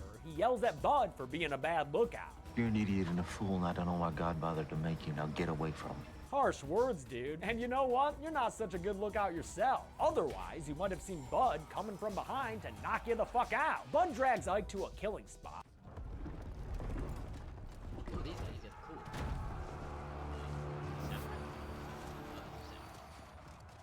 Look at the samurai. Okay, so what the fuck are the fat guys? Fat guys are Vikings. Okay. Fat guys are Vikings, these are samurai, and then the knights are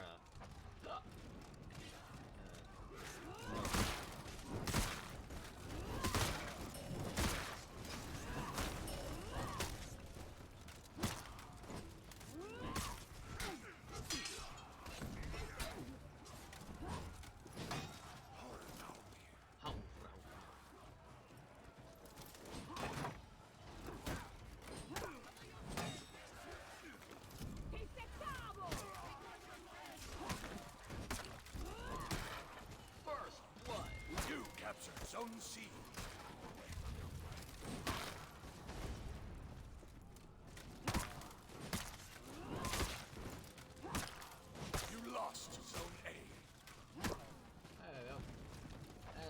for a bit.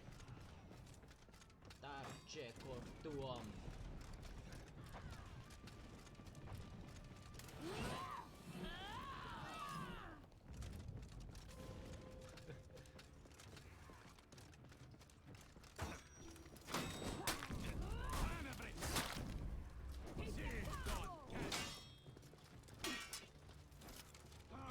You captured Zone A.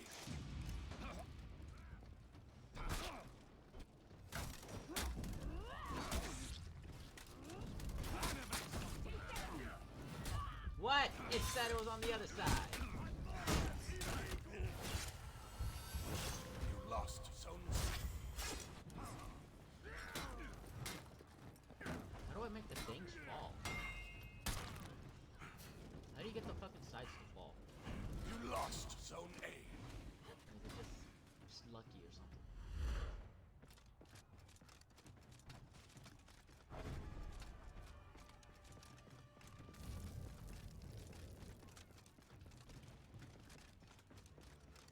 Excuse me? Yeah, that helps.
You captured Zone A.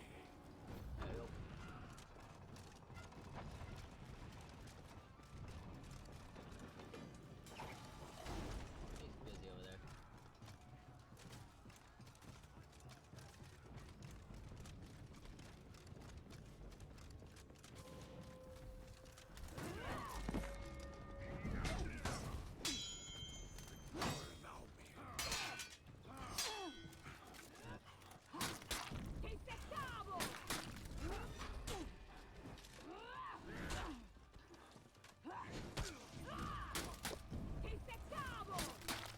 You lost Zone A.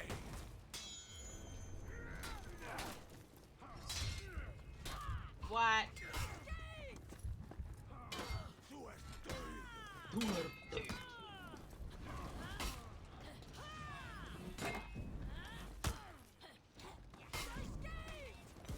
You captured Zone A.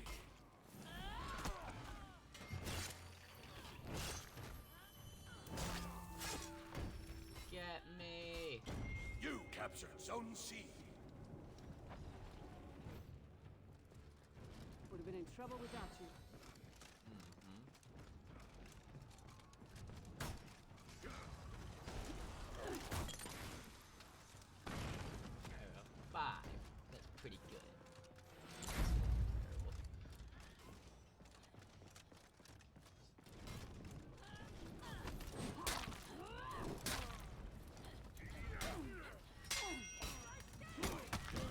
Terrible.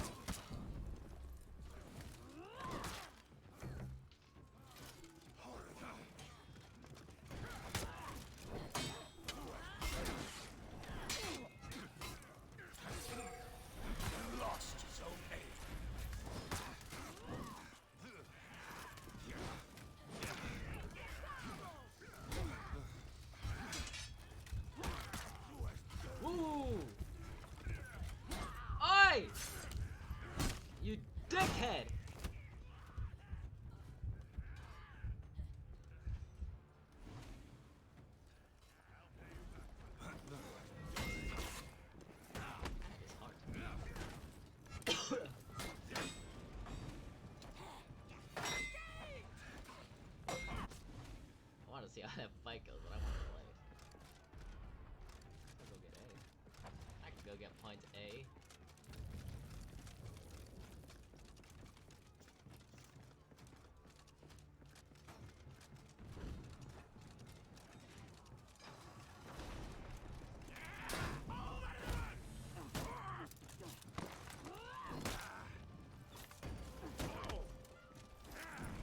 Lost Zone C.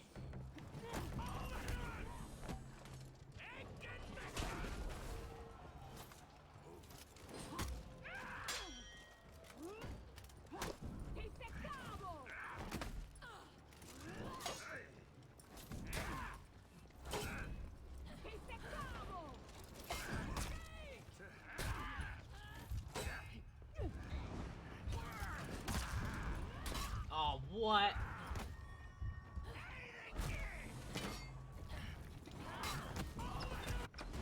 Your team is breaking. That ain't good for her. Wait, we lost B. Oh, get him off B at least. Get them the fuck off of point B.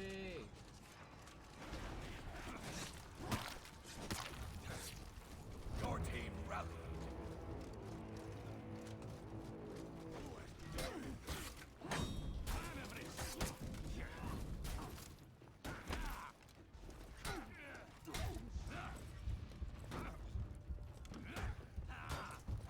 Your team is breaking.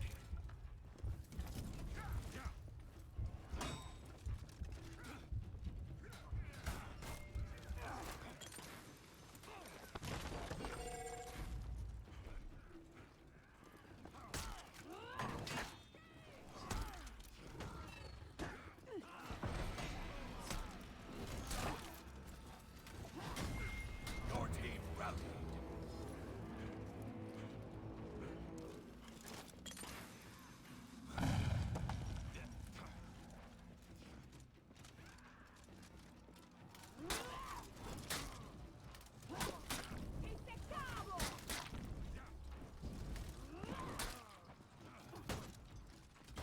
You captured Zone A. Ah, fucker. Give me help.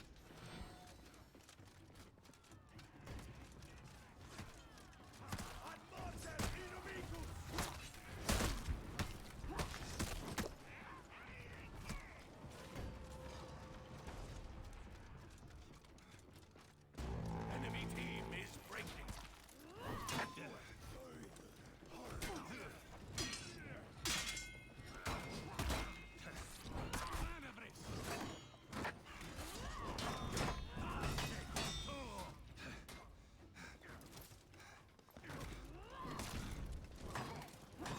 The enemy rallied.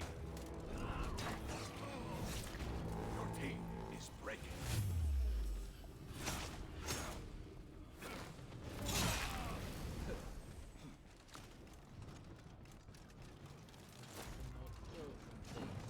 Great.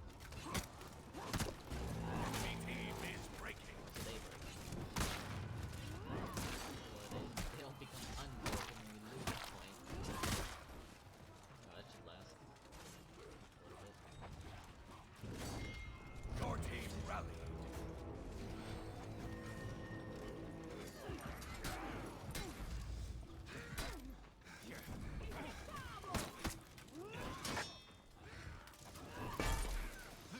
Oh!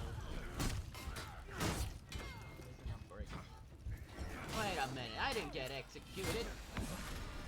Why was it 15 seconds? What the fuck is this? Okay, okay.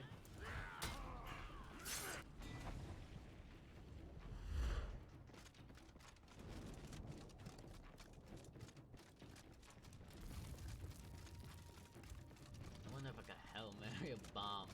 That'd be great. Just check and see if I hit him.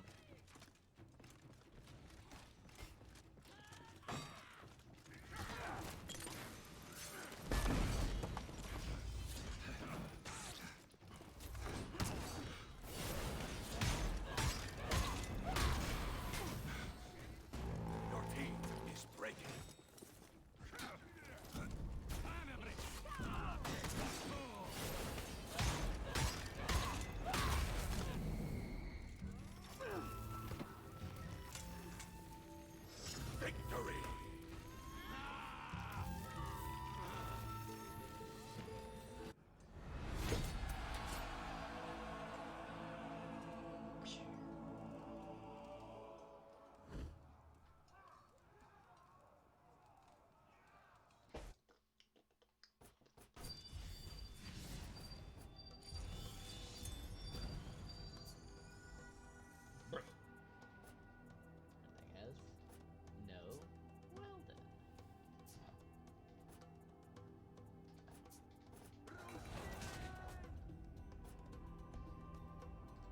and enacts his revenge with some serious brutality. He fucking curb stomps him. Wow, what is this, Texan History X? Throughout all this, the kids and their trail of bodies have been followed by Ranger Hal Hartman and this dude Deputy Sorrells, who's played by another Game of Thrones alumni, Finn Jones. Wait a minute, is that a crime scene we can take pictures of?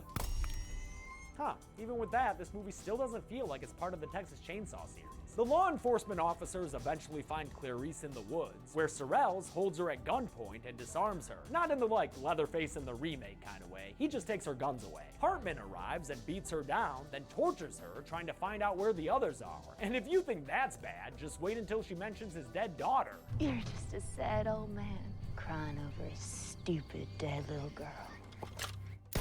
Oh, fuck, dude, you are definitely not supposed to do that. She didn't get, like, her phone call or nothing. Lizzie, Jackson, and Bud see the execution from afar and start to run away from scary-ass Ranger Hartman. When they hear police dogs are coming, they get the brilliant idea to, wait, hide inside a dead frickin' cow? I know I asked this last episode, but what is this, the Revenant? Also, if you'll allow me to repeat one more joke, I bet they thought it smelled bad on the outside. Mostly, though, I'm sitting here wondering how 3 human beings, one of them Bud, fit inside a single cow carcass. Sorry, I just can't suspend my disbelief quite that much. The bloody trio walks through more fields, feels like that's what half this fucking movie is, before Lizzie sees another cop and tries to flag him down for help. For some reason, Bud is the one who approaches the cop first, and he winds up getting shot again for his troubles. He tries to wrestle the cop to the ground, but that just earns him a headshot. Yep, Bud just died, y'all, courtesy of this random cop. And I bet you were sitting there the whole time thinking he was Leatherface, huh? Enraged over his friend's death, Jackson attacks the cop and bloodies him up with his fists before taking a car door to the dude's head and killing him with a bunch of slams and one ultimate stomp. Lizzie tries to drive away, but Jackson hops in the car and berates her for getting the cop's attention and thus getting Bud killed. Just like everybody else, you fucking liar. Oh man, Lizzie, this really sucks. And it gets worse when Hartman shows up and starts shooting at him. One of his bullets goes through the side of Jackson's face, permanently disfiguring him. And when another hits Lizzie, she crashes the cop car in a huge vehicle stunt flippy crash, putting an end to their final flee attempt. Lizzie wakes up handcuffed in Hartman's cop car and grabs his police radio when she hears Deputy Sorrells on the other end. She tells him who she is, and he responds sounding like Deputy Justin Timberlake. Where you at?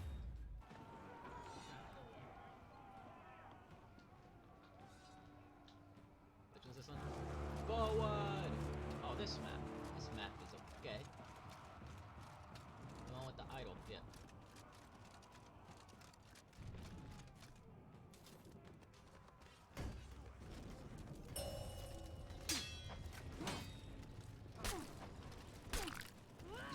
You captured Zone C.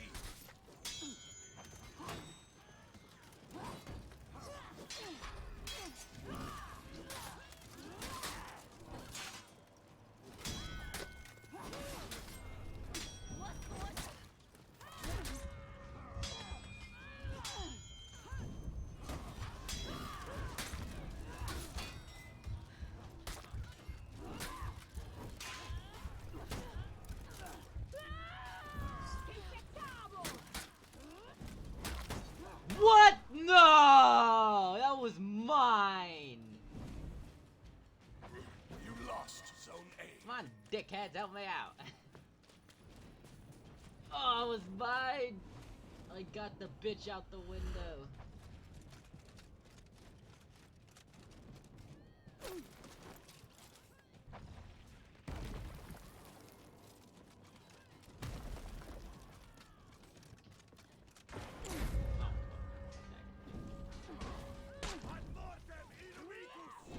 Oh my god, you're terrible. Look, man. Look how terrible he is.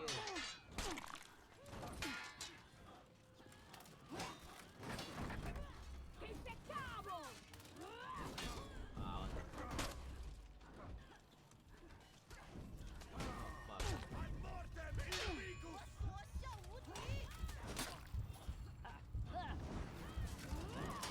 Ah, nice fucking. I pressed fucking B on that one. Game! Obviously not. I died. Hi, girl. Let me save you, girl. She said.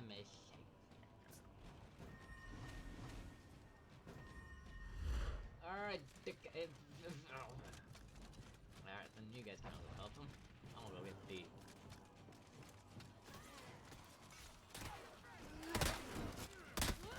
Oh my God.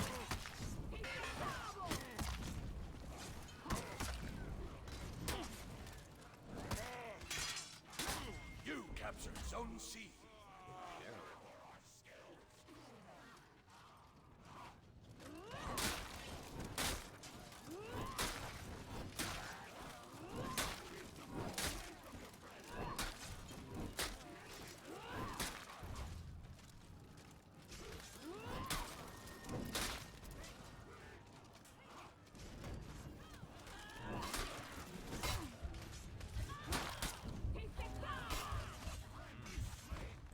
I didn't expect that.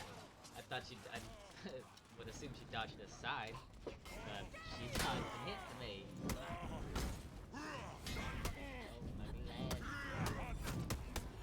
my god. With that. It's You difficult, lost but Zone you can C. do it. Still alive, I think. Is it? You captured Zone A. Looks like it.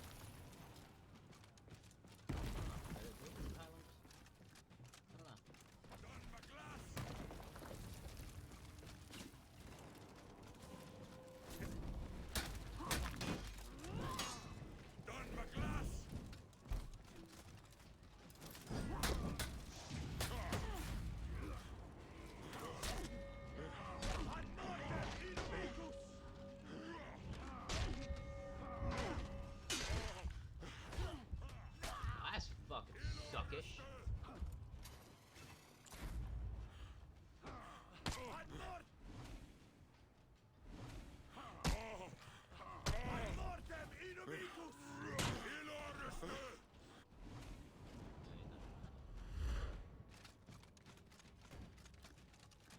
You lost Zone A. Still alive.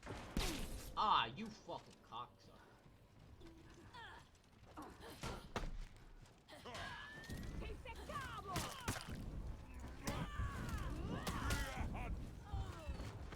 Didn't think that'd kill her.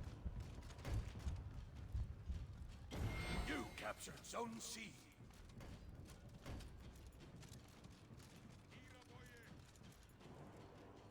You captured Zone A.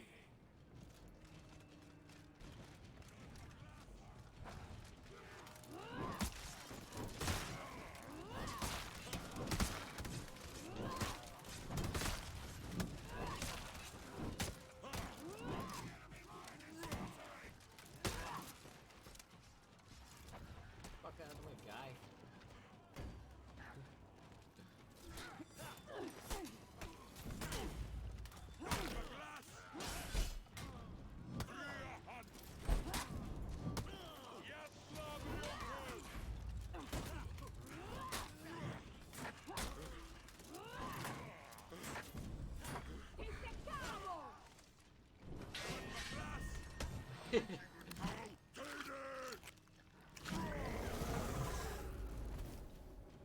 What the fuck is...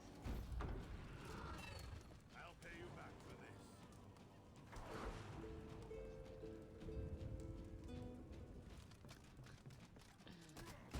Enemy team is breaking.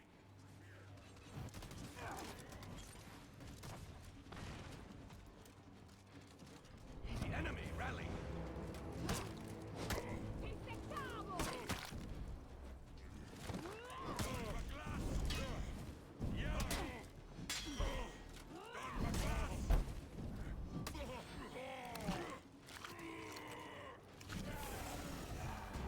Enemy team is breaking.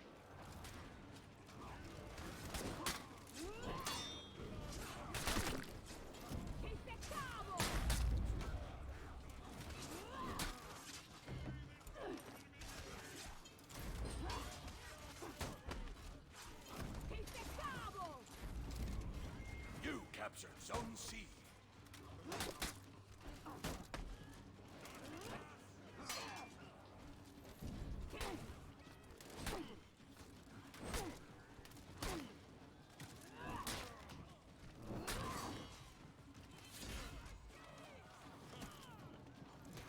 Climb.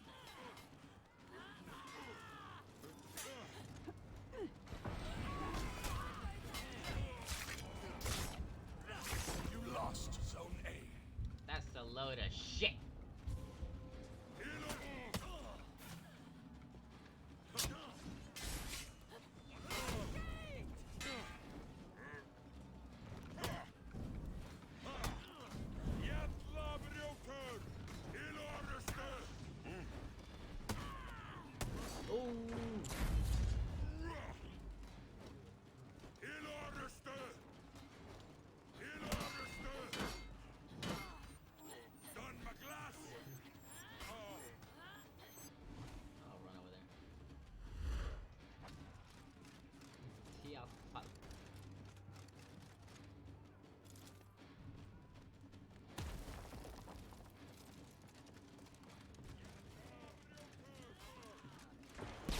Ow!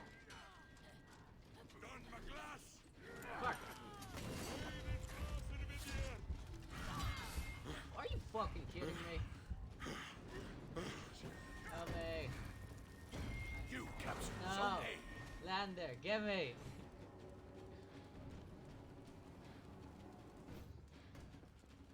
That was smartly done.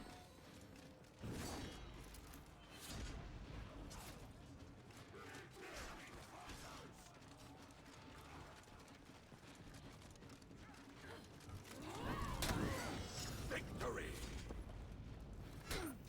I'm trying to play my. Take that hit.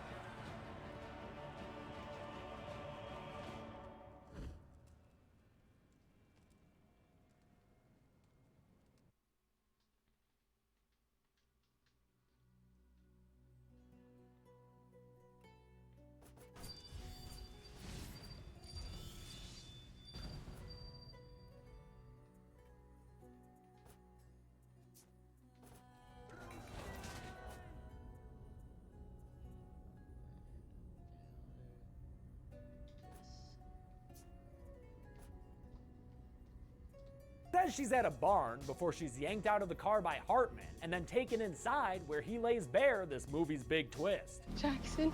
There is no Jackson, honey. It's Jed. Jedediah Sawyer. Now, listen, I love a good twist, but this one seems so forced when you have a character like Bud who could believably grow up to be Leatherface, and you swerve on us to say that Jackson grew up to be Leatherface instead. You're telling me Leatherface once successfully flirted with a cute nurse? Is there a reason you keep saying my name like that? I reckon I might like how it sounds is all. Get the fuck out of here. We all know how Leatherface is with women. How good are you? Deputy Sorrells goes to the Sawyer house because I guess he's been feeding Verna information for cash. I don't really know what this side plot is doing here, but he tells her that Hartman's got Jed at the barn before he's tricked and murdered by those dirty, dirty Sawyers. First he gets stabbed a whole bunch by Drayton, and then Drayton and Nubbins throw him into a pig pen where he's ultimately eaten to death by pigs. Damn, I knew pigs would eat flesh and bone, but they also eat iron fists? You crazy pigs! Hartman's all ready to enact revenge on Jedediah, who once helped kill his daughter Betty in this very barn. But right as he's getting started with it, Verna and her pack of Sawyers show up, and they stop Hartman by beating him to the ground. Back at the Sawyer house, Verna stitches up Jedediah's face. Don't worry, kid, you're gonna end up really owning this look. I mean, maybe not the muzzle, but one day you'll have faces to wear. Lizzie and Hartman wake up together in the Sawyer house, and although they try just walking out of this bone-filled house of horrors, they're stopped before they can make it through the front door. You messed with the wrong family. Verna calls Jed upstairs, and to actor Sam Strike's credit, he does a pretty damn good job replicating the movement and attitude of OG Leatherface. He actually makes the transformation and that twist somewhat believable, especially when, urged on by his mother, he revs up the chainsaw and murders Hartman with it. He puts the chainsaw in Hartman's chest and mulches it until Hartman's heart and other organs are a fine dust of red. Don't fuck with chainsaws, y'all. Lizzie breaks free and makes a run for it, surprisingly using the front door instead of a window. Maybe that's why they started locking it later on. The Sawyers all run after her and chase her through the misty forest, looking like the Gogans trying to get their favorite orphan back. To be fair, the Sawyers probably do have the happiest home in these hills. Lizzie is ultimately chased down by Jedediah, who does the Leatherface limp after her until she gets caught in a bear trap. You know, now that I think of it, I don't know if I've ever seen a bear in a bear trap. It's always sexy teens for some reason. Lizzie pleads with Jedediah not to kill her, and her words start to get through to him, until... This isn't you. It's a crazy mother. It's a Oh, holy goddamn, he just cut her freaking head off. Wow, it's an unexpected death for the final girl, but I guess that's what you get when you shit talk a Sawyer in front of Leatherface. The next morning is a peaceful one on the Sawyer farm. Verna gets rid of extraneous clothing in a trash can fire, the oldest Sawyer bros get rid of extraneous human meat by feeding it to pigs, and Grandpa takes a porch nap. He is the best at napping. The movie ends down in the basement, where Jedediah completes his transformation into Leatherface by sewing together and subsequently wearing a skin mask made of Lizzie's face. Oh, and making it purty, too. You've got such style, Leatherface. How many kills did we witness as Jedediah dematured into Leatherface?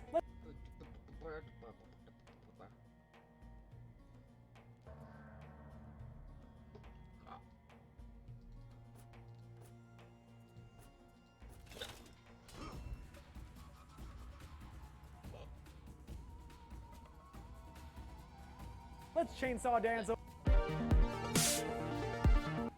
I think. Maybe much flashier and slashier than the now 40-year-old original, it definitely feels more like Carpenter's classic than anything that involved cult curses or Big Brother-style live streams. In this timeline, Michael's been waiting 40 years to kill again. How many will he secure as a sadistic, spry 60-year-old? Let's find out and get to them. The movie begins at the Smiths Grove Sanitarium, where uncomfortable close-ups and excellent sound design create an immediate feeling of unease. A couple of wannabe journalist podcasters, Dana and Aaron, are there to record a story about Michael Myers, and to that end, they meet with Michael's overseer, Dr. Sartain, who sounds like Dr. Loomis in more than one way. Michael has been my life's obsession. In fact, Sartain here was a student of Dr. Loomis, whose shadow still looms as large over this franchise nearly a quarter century after Donald Pleasance's death. Dr. Loomis was the only one to see him in the wild, and he concluded he was nothing more than pure evil. Sartain leads them out to the prison yard, where Michael Myers reigns king of this human chessboard. The little pawns all around him start freaking the fuck out when Aaron tries to reach into Michael's soul and evoke something using his old Bill Shatner mask. He says he got the mask from a friend at the AG's office, which sure, I mean, it's just a little murder case evidence. Might as well let the amateur podcasters borrow it. No big. Now, while the mask they use in this movie isn't for reals the same one they had in 1978, makeup artist Christopher Nelson recreated that mask and added really good-looking aging effects to it. I think this movie's mask looks better than most of the ones from throughout the series, especially that stupid fucking alien-looking one from Part 5. In this movie, Michael Myers is played by actor and stunt performer James Jude Courtney, who was a very pleasant dude when I met him at the Halloween convention last year. Fun fact, Courtney was recommended for the role by stunt coordinator Ron Hutchinson, who did stunts on this film as well as the Rob Zombie Halloween. Because everyone in this movie is obsessed with hearing Michael speak for some reason, Aaron yells at the killer in hibernation to say something a few times, his command eventually crescendoing to an intensity that leads into a title card. Say something! The opening credits kick a lot of ass, featuring a pumpkin reverse decomposing and a chance to cheer in the theater when John Carpenter's name comes up. It's all set to an awesome update on his classic theme, and it ends with a close-up on the jack-o'-lantern's eye and nose. Now can This one again.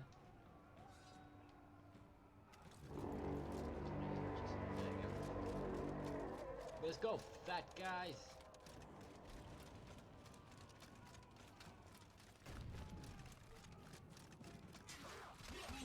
You captured Zone C. You lost Zone A.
captured Zone C.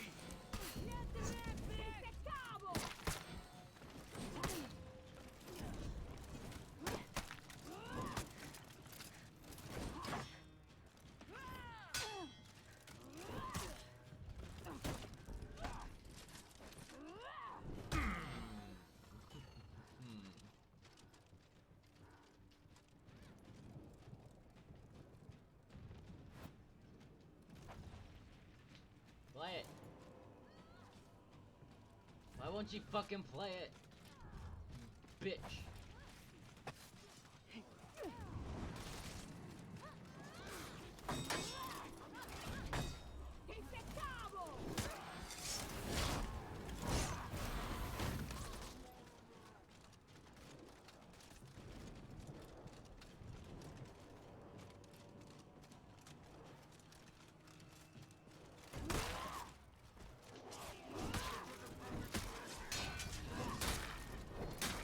You lost Zone A.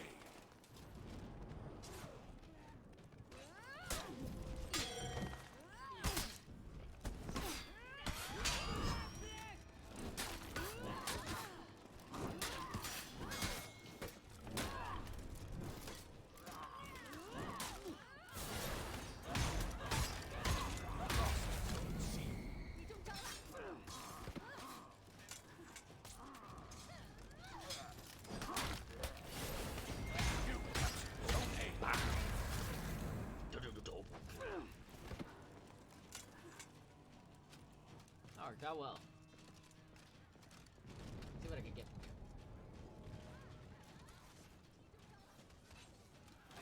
Mine.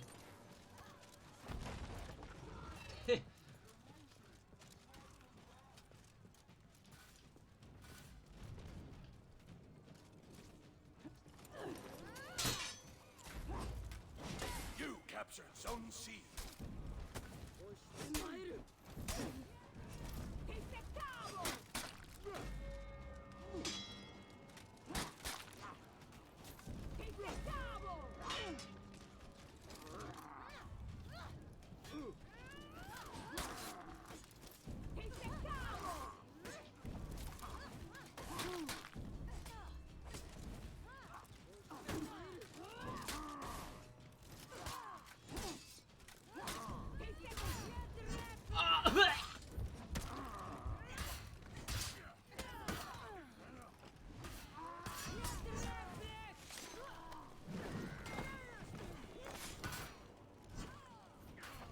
She loses her head. Enemy team is breaking. Looks like it. Already breaking, enemy team. How unfortunate for you. Only one of them.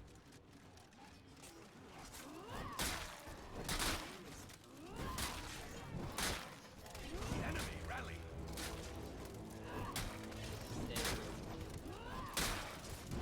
Enemy team is breaking. At least we got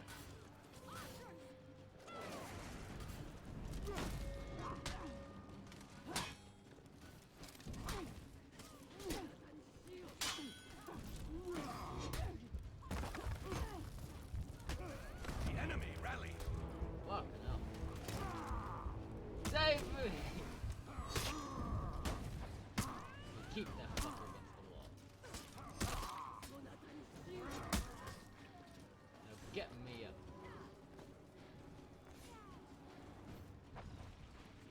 Thanks for looking out for me. You lost Zone C.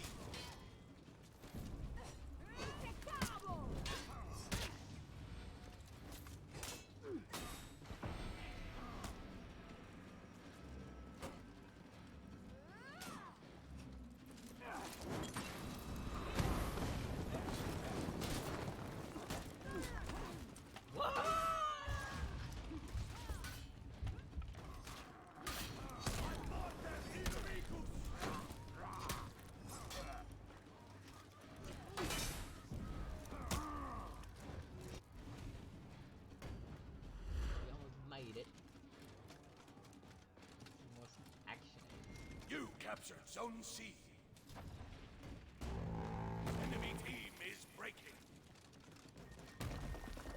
Okay, Riley. Feels so. Get back here, you fucking pussy. You captured Zone A.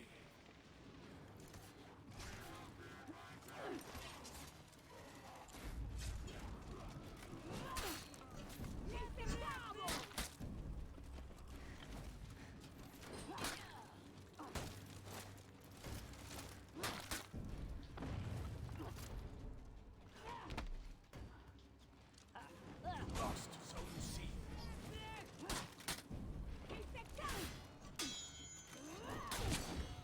Oh. Oh, what? I thought that was lava here. Is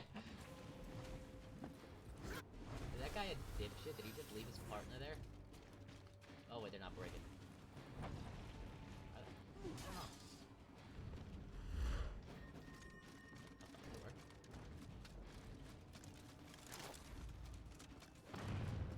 Just taking everything. The enemy rally.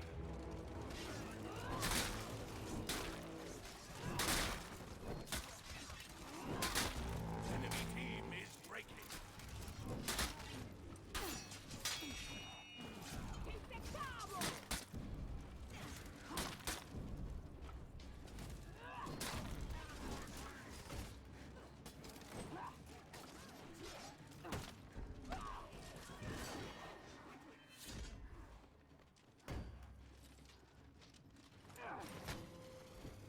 Oh fuck.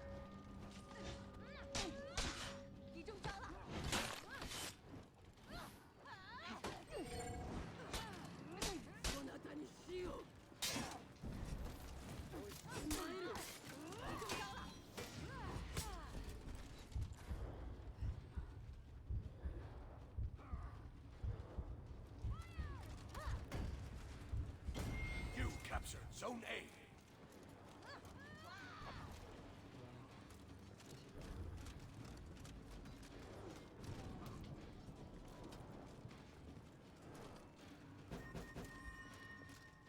Where they go? I don't know where they went. Oh, he got her. Where's the rest of the gang? Get the fuck out of my way!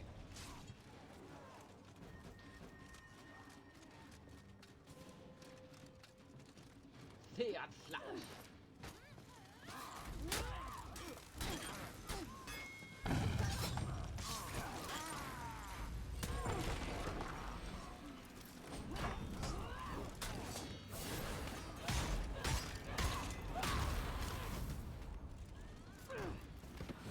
You captured Zone C.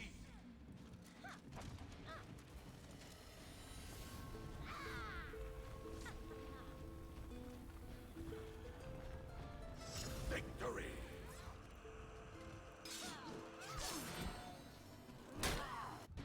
Bitch! Interrupted my song.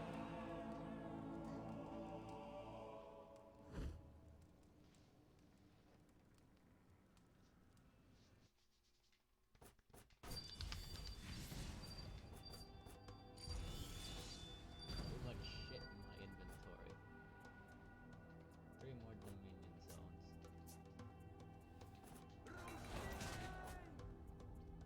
That one, or this one. Citadel or temple.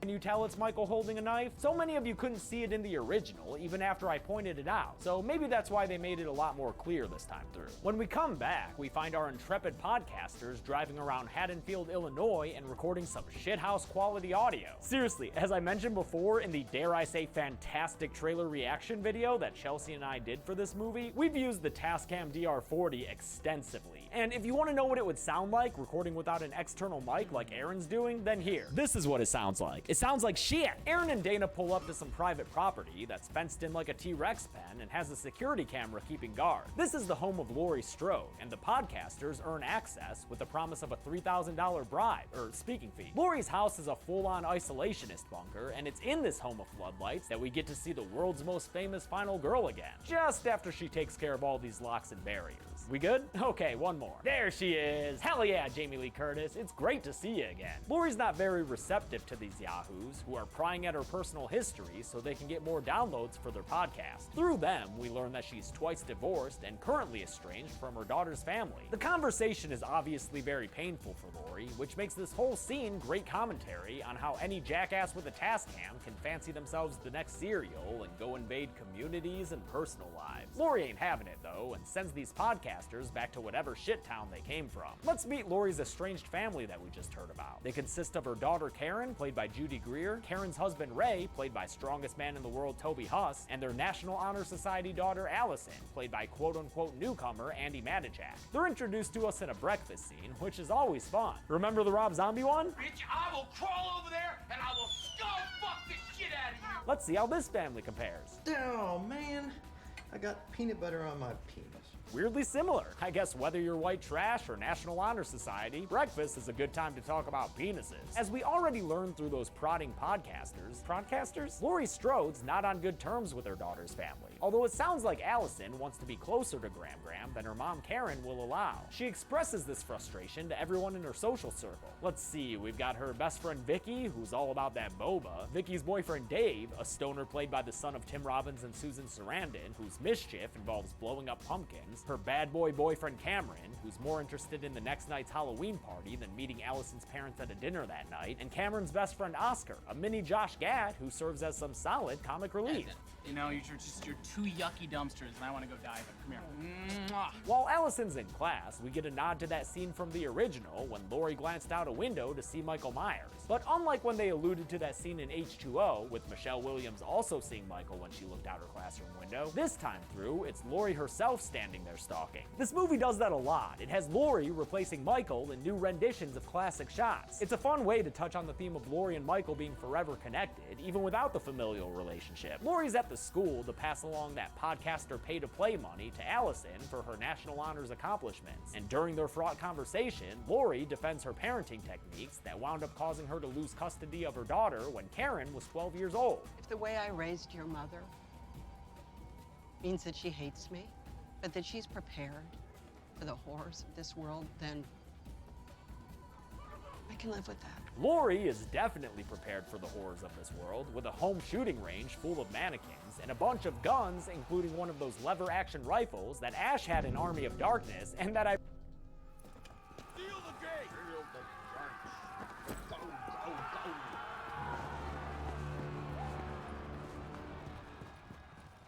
Wow! Centurion! Get the fuck out of here. I got this.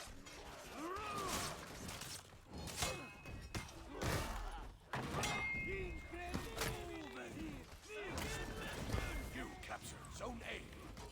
Well, you could deal with that. You lost Zone C. Kill something else.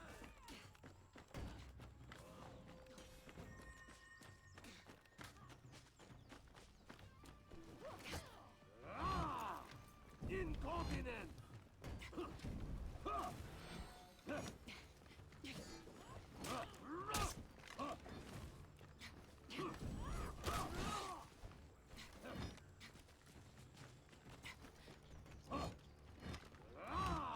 You captured Zone C.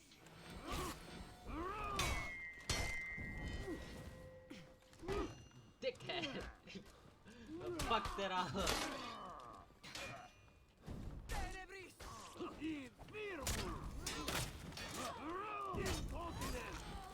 Wow.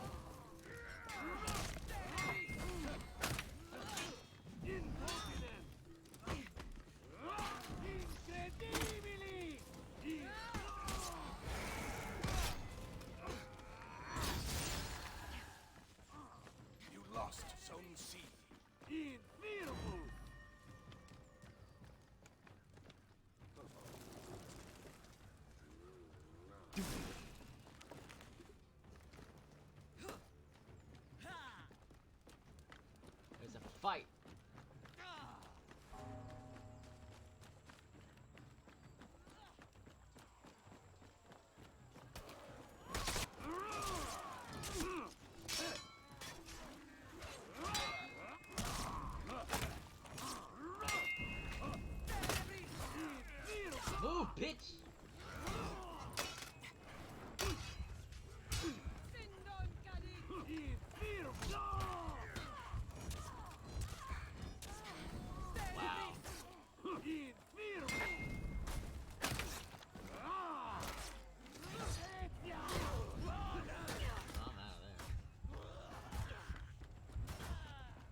everybody's on bridges now?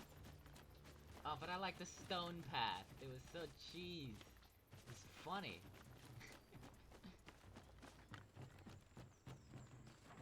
Pummel that guy to death.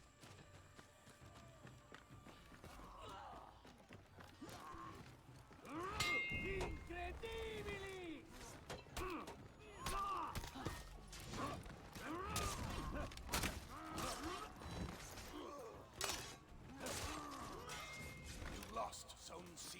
Get hurt. C? What? They took up they fucking blows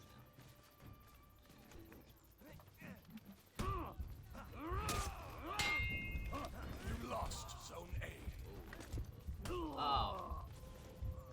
Why can't everyone just roll like fucking what the fuck's the creature with the hammer? What's that thing's name?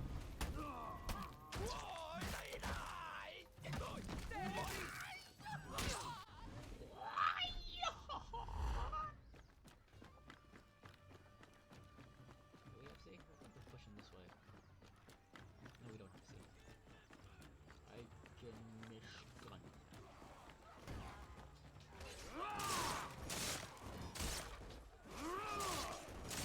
You captured Zone A.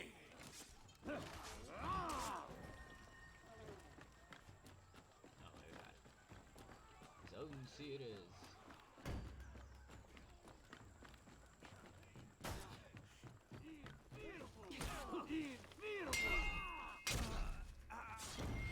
Enemy team is breaking.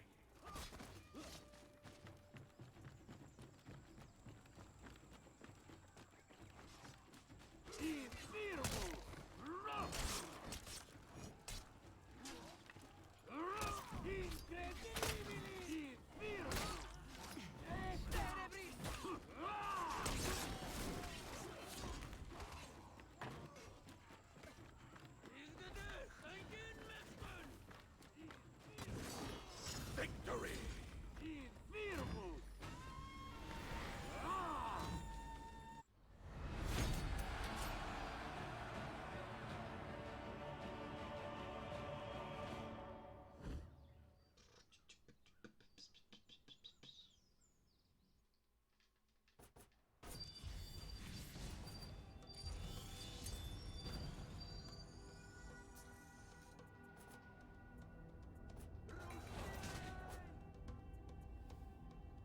One more point to take over.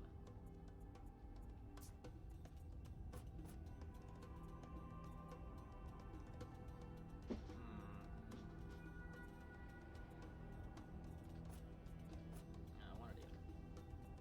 I previously mistook for a shotgun. Thanks for the correction, you know I'm a gun dummy. Lori takes one of her guns and gently caresses the trigger of it while she sits in a car that night drinking baby bottles of booze. The reason she's such a mess right now is because they're transferring Michael from Smith's Grove to another facility, in a scene that features a voiceover by comedian Colin Mahan doing a Loomis impersonation that plays over an illustration of our favorite shape shrink. Meanwhile, our least favorite shape shrink is boarding the bus to accompany his patient. We'll see how that pans out later, but right now, let's get a little taste of Jamie Lee Curtis's famous scream. She still got it. At a restaurant, Allison's family is celebrating her academic success and meeting her boyfriend Cameron, whose father is no stranger to Ray. I know Lonnie. I went to high school with him. He used to sell me peyote. Wait, Lonnie? Why does that sound familiar? Hey, Lonnie, get your ass away from there. Oh shit, that's right! Lonnie was one of the little bastards who bullied Tommy Doyle about the boogeyman and made him crush his pumpkin. In fact, it was Lonnie's friend and fellow bully Richie who was the first person to run into Michael Myers with that cool sound effect.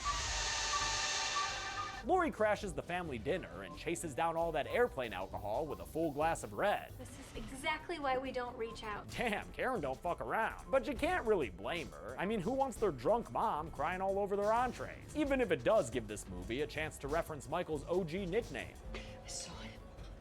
The sheep. That's cool, but we've got company here for dinner, Grandma. After Allison comforts her vulnerable grandmother, Lori leaves in her giant pickup truck. And in a weirdly flat performance by Judy Greer, Karen recounts her childhood of survival training and reenacting Silence of the Lambs to explain to her daughter why she doesn't want Lori around.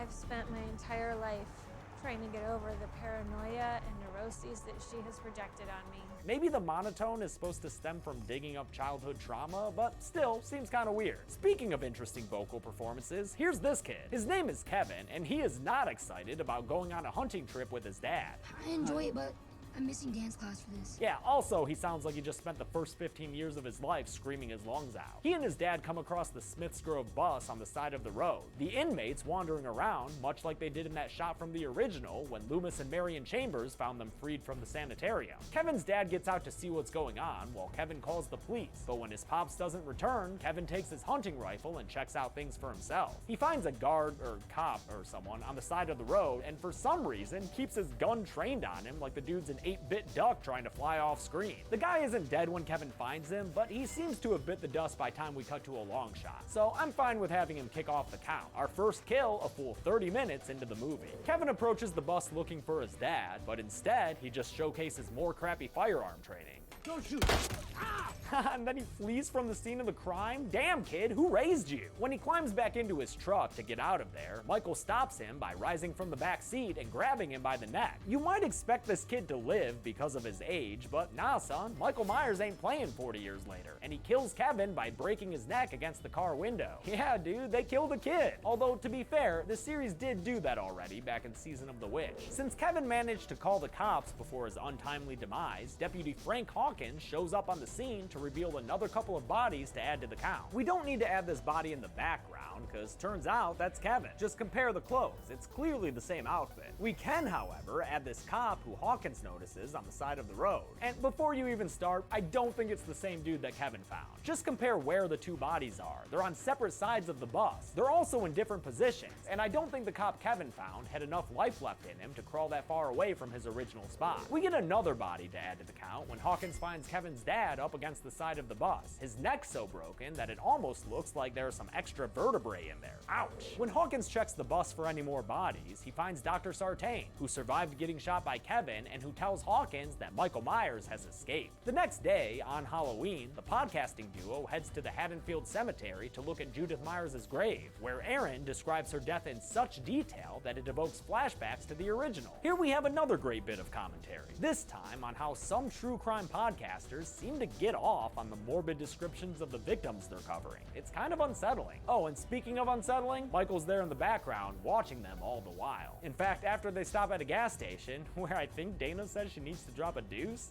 I need to go to number 2 almost immediately. we see that Michael has followed them there as well, walking around in broad daylight all willy-fucking-nilly. Dana heads to the bathroom in a shot that makes this gas station look very much like the one in Part 4, the one connected to that Shrine of Lincoln diner where Doc Loomis encountered Michael again. And after Dana finds a suitable stall for her poop casting, she hears Michael walk into the bathroom, which is evocative of that one scene in Halloween H2O where he stole the keys to a car from that young mom on a toilet. This movie has franchise references all over the damn place. While Dana grows more fearful of the man outside her stall, Erin peeps in on the gas station clerk and finds that he's been killed on the job, his jaw broken and his teeth ripped out in a gnarly off-screen death. This movie is actually full of those. It's kind of cool. Erin then heads back to the garage of this gas station and finds a mechanic's body stripped of his clothes. We actually saw this mechanic being killed in the background a minute ago when Dana was asking where the loo was, but I'll put him on the list now when we know that he's confirmed dead. Back in the bathroom, Michael gives Dana a present, about $35 in tooth fairy bucks. Score! He chases her underneath the stalls in a scene that's equal parts suspenseful and nasty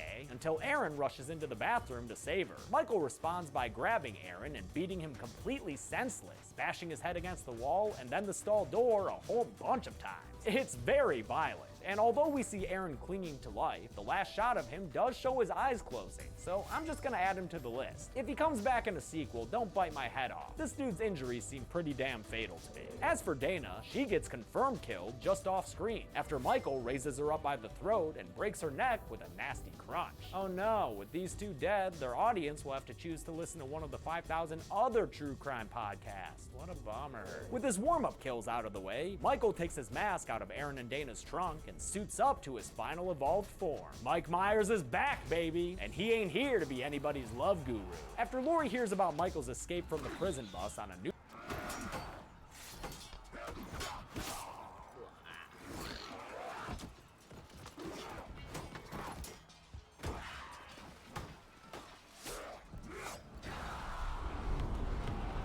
Point B is mine.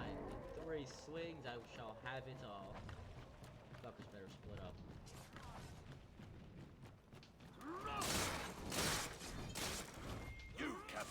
C. You lost Zone A. Maybe not 3, maybe 6 or 8 or something. Good luck to you for the time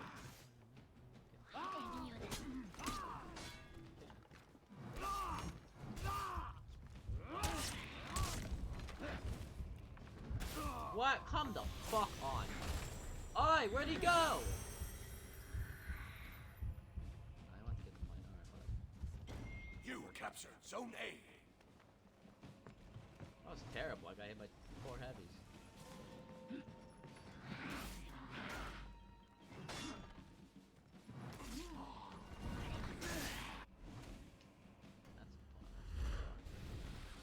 You lost Zone A.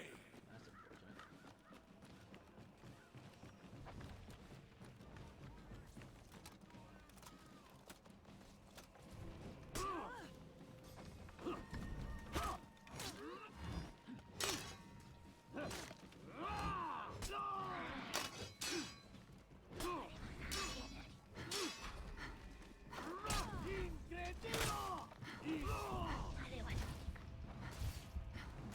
You captured Zone A. Fuck it. Get the fuck out of the way, you piece of shit.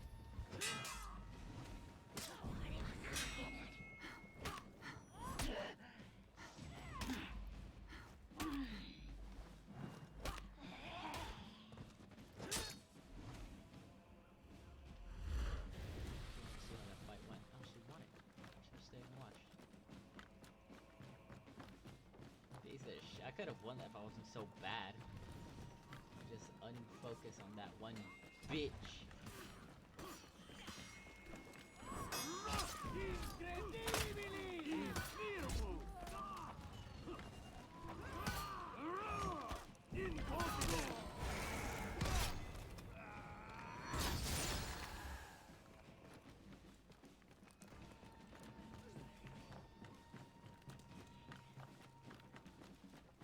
You lost Zone A.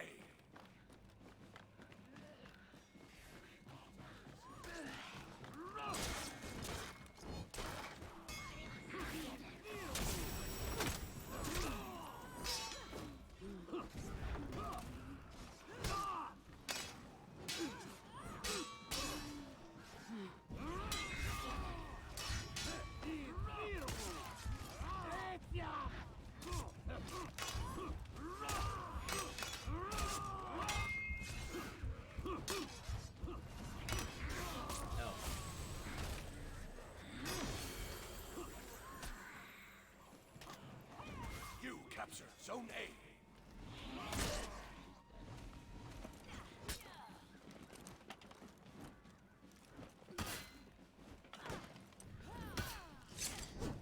Is that a zone? I don't know what that is. That is zone.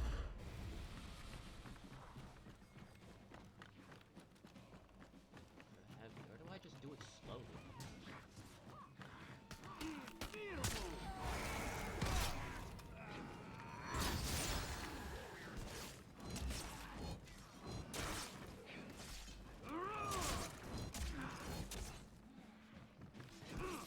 You lost Zone A.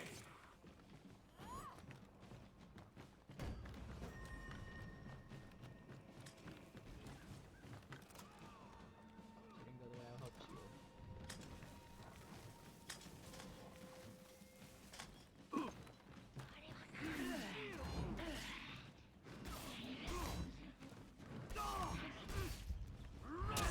Oh, come on. Not Highlander. Your fucking heavy swing isn't that fucking slow. You go get bullshit. Here, fuck her up. Another enemy approaches. Be cautious.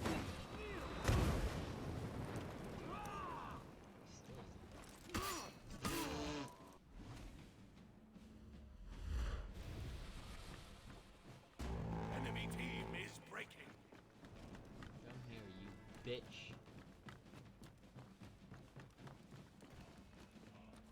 The enemy rally.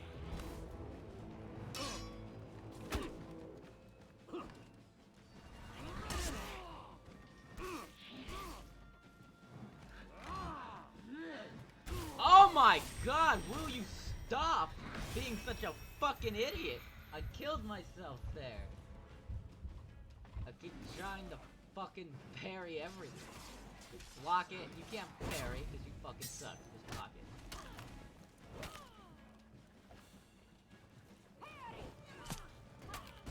Enemy team is breaking. Okay, this time I'll get it. Fucking terrible.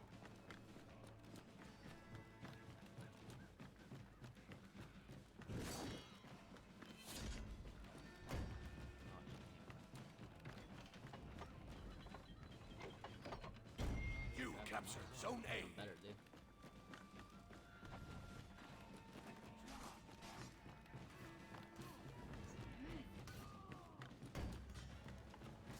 Get the fuck back here.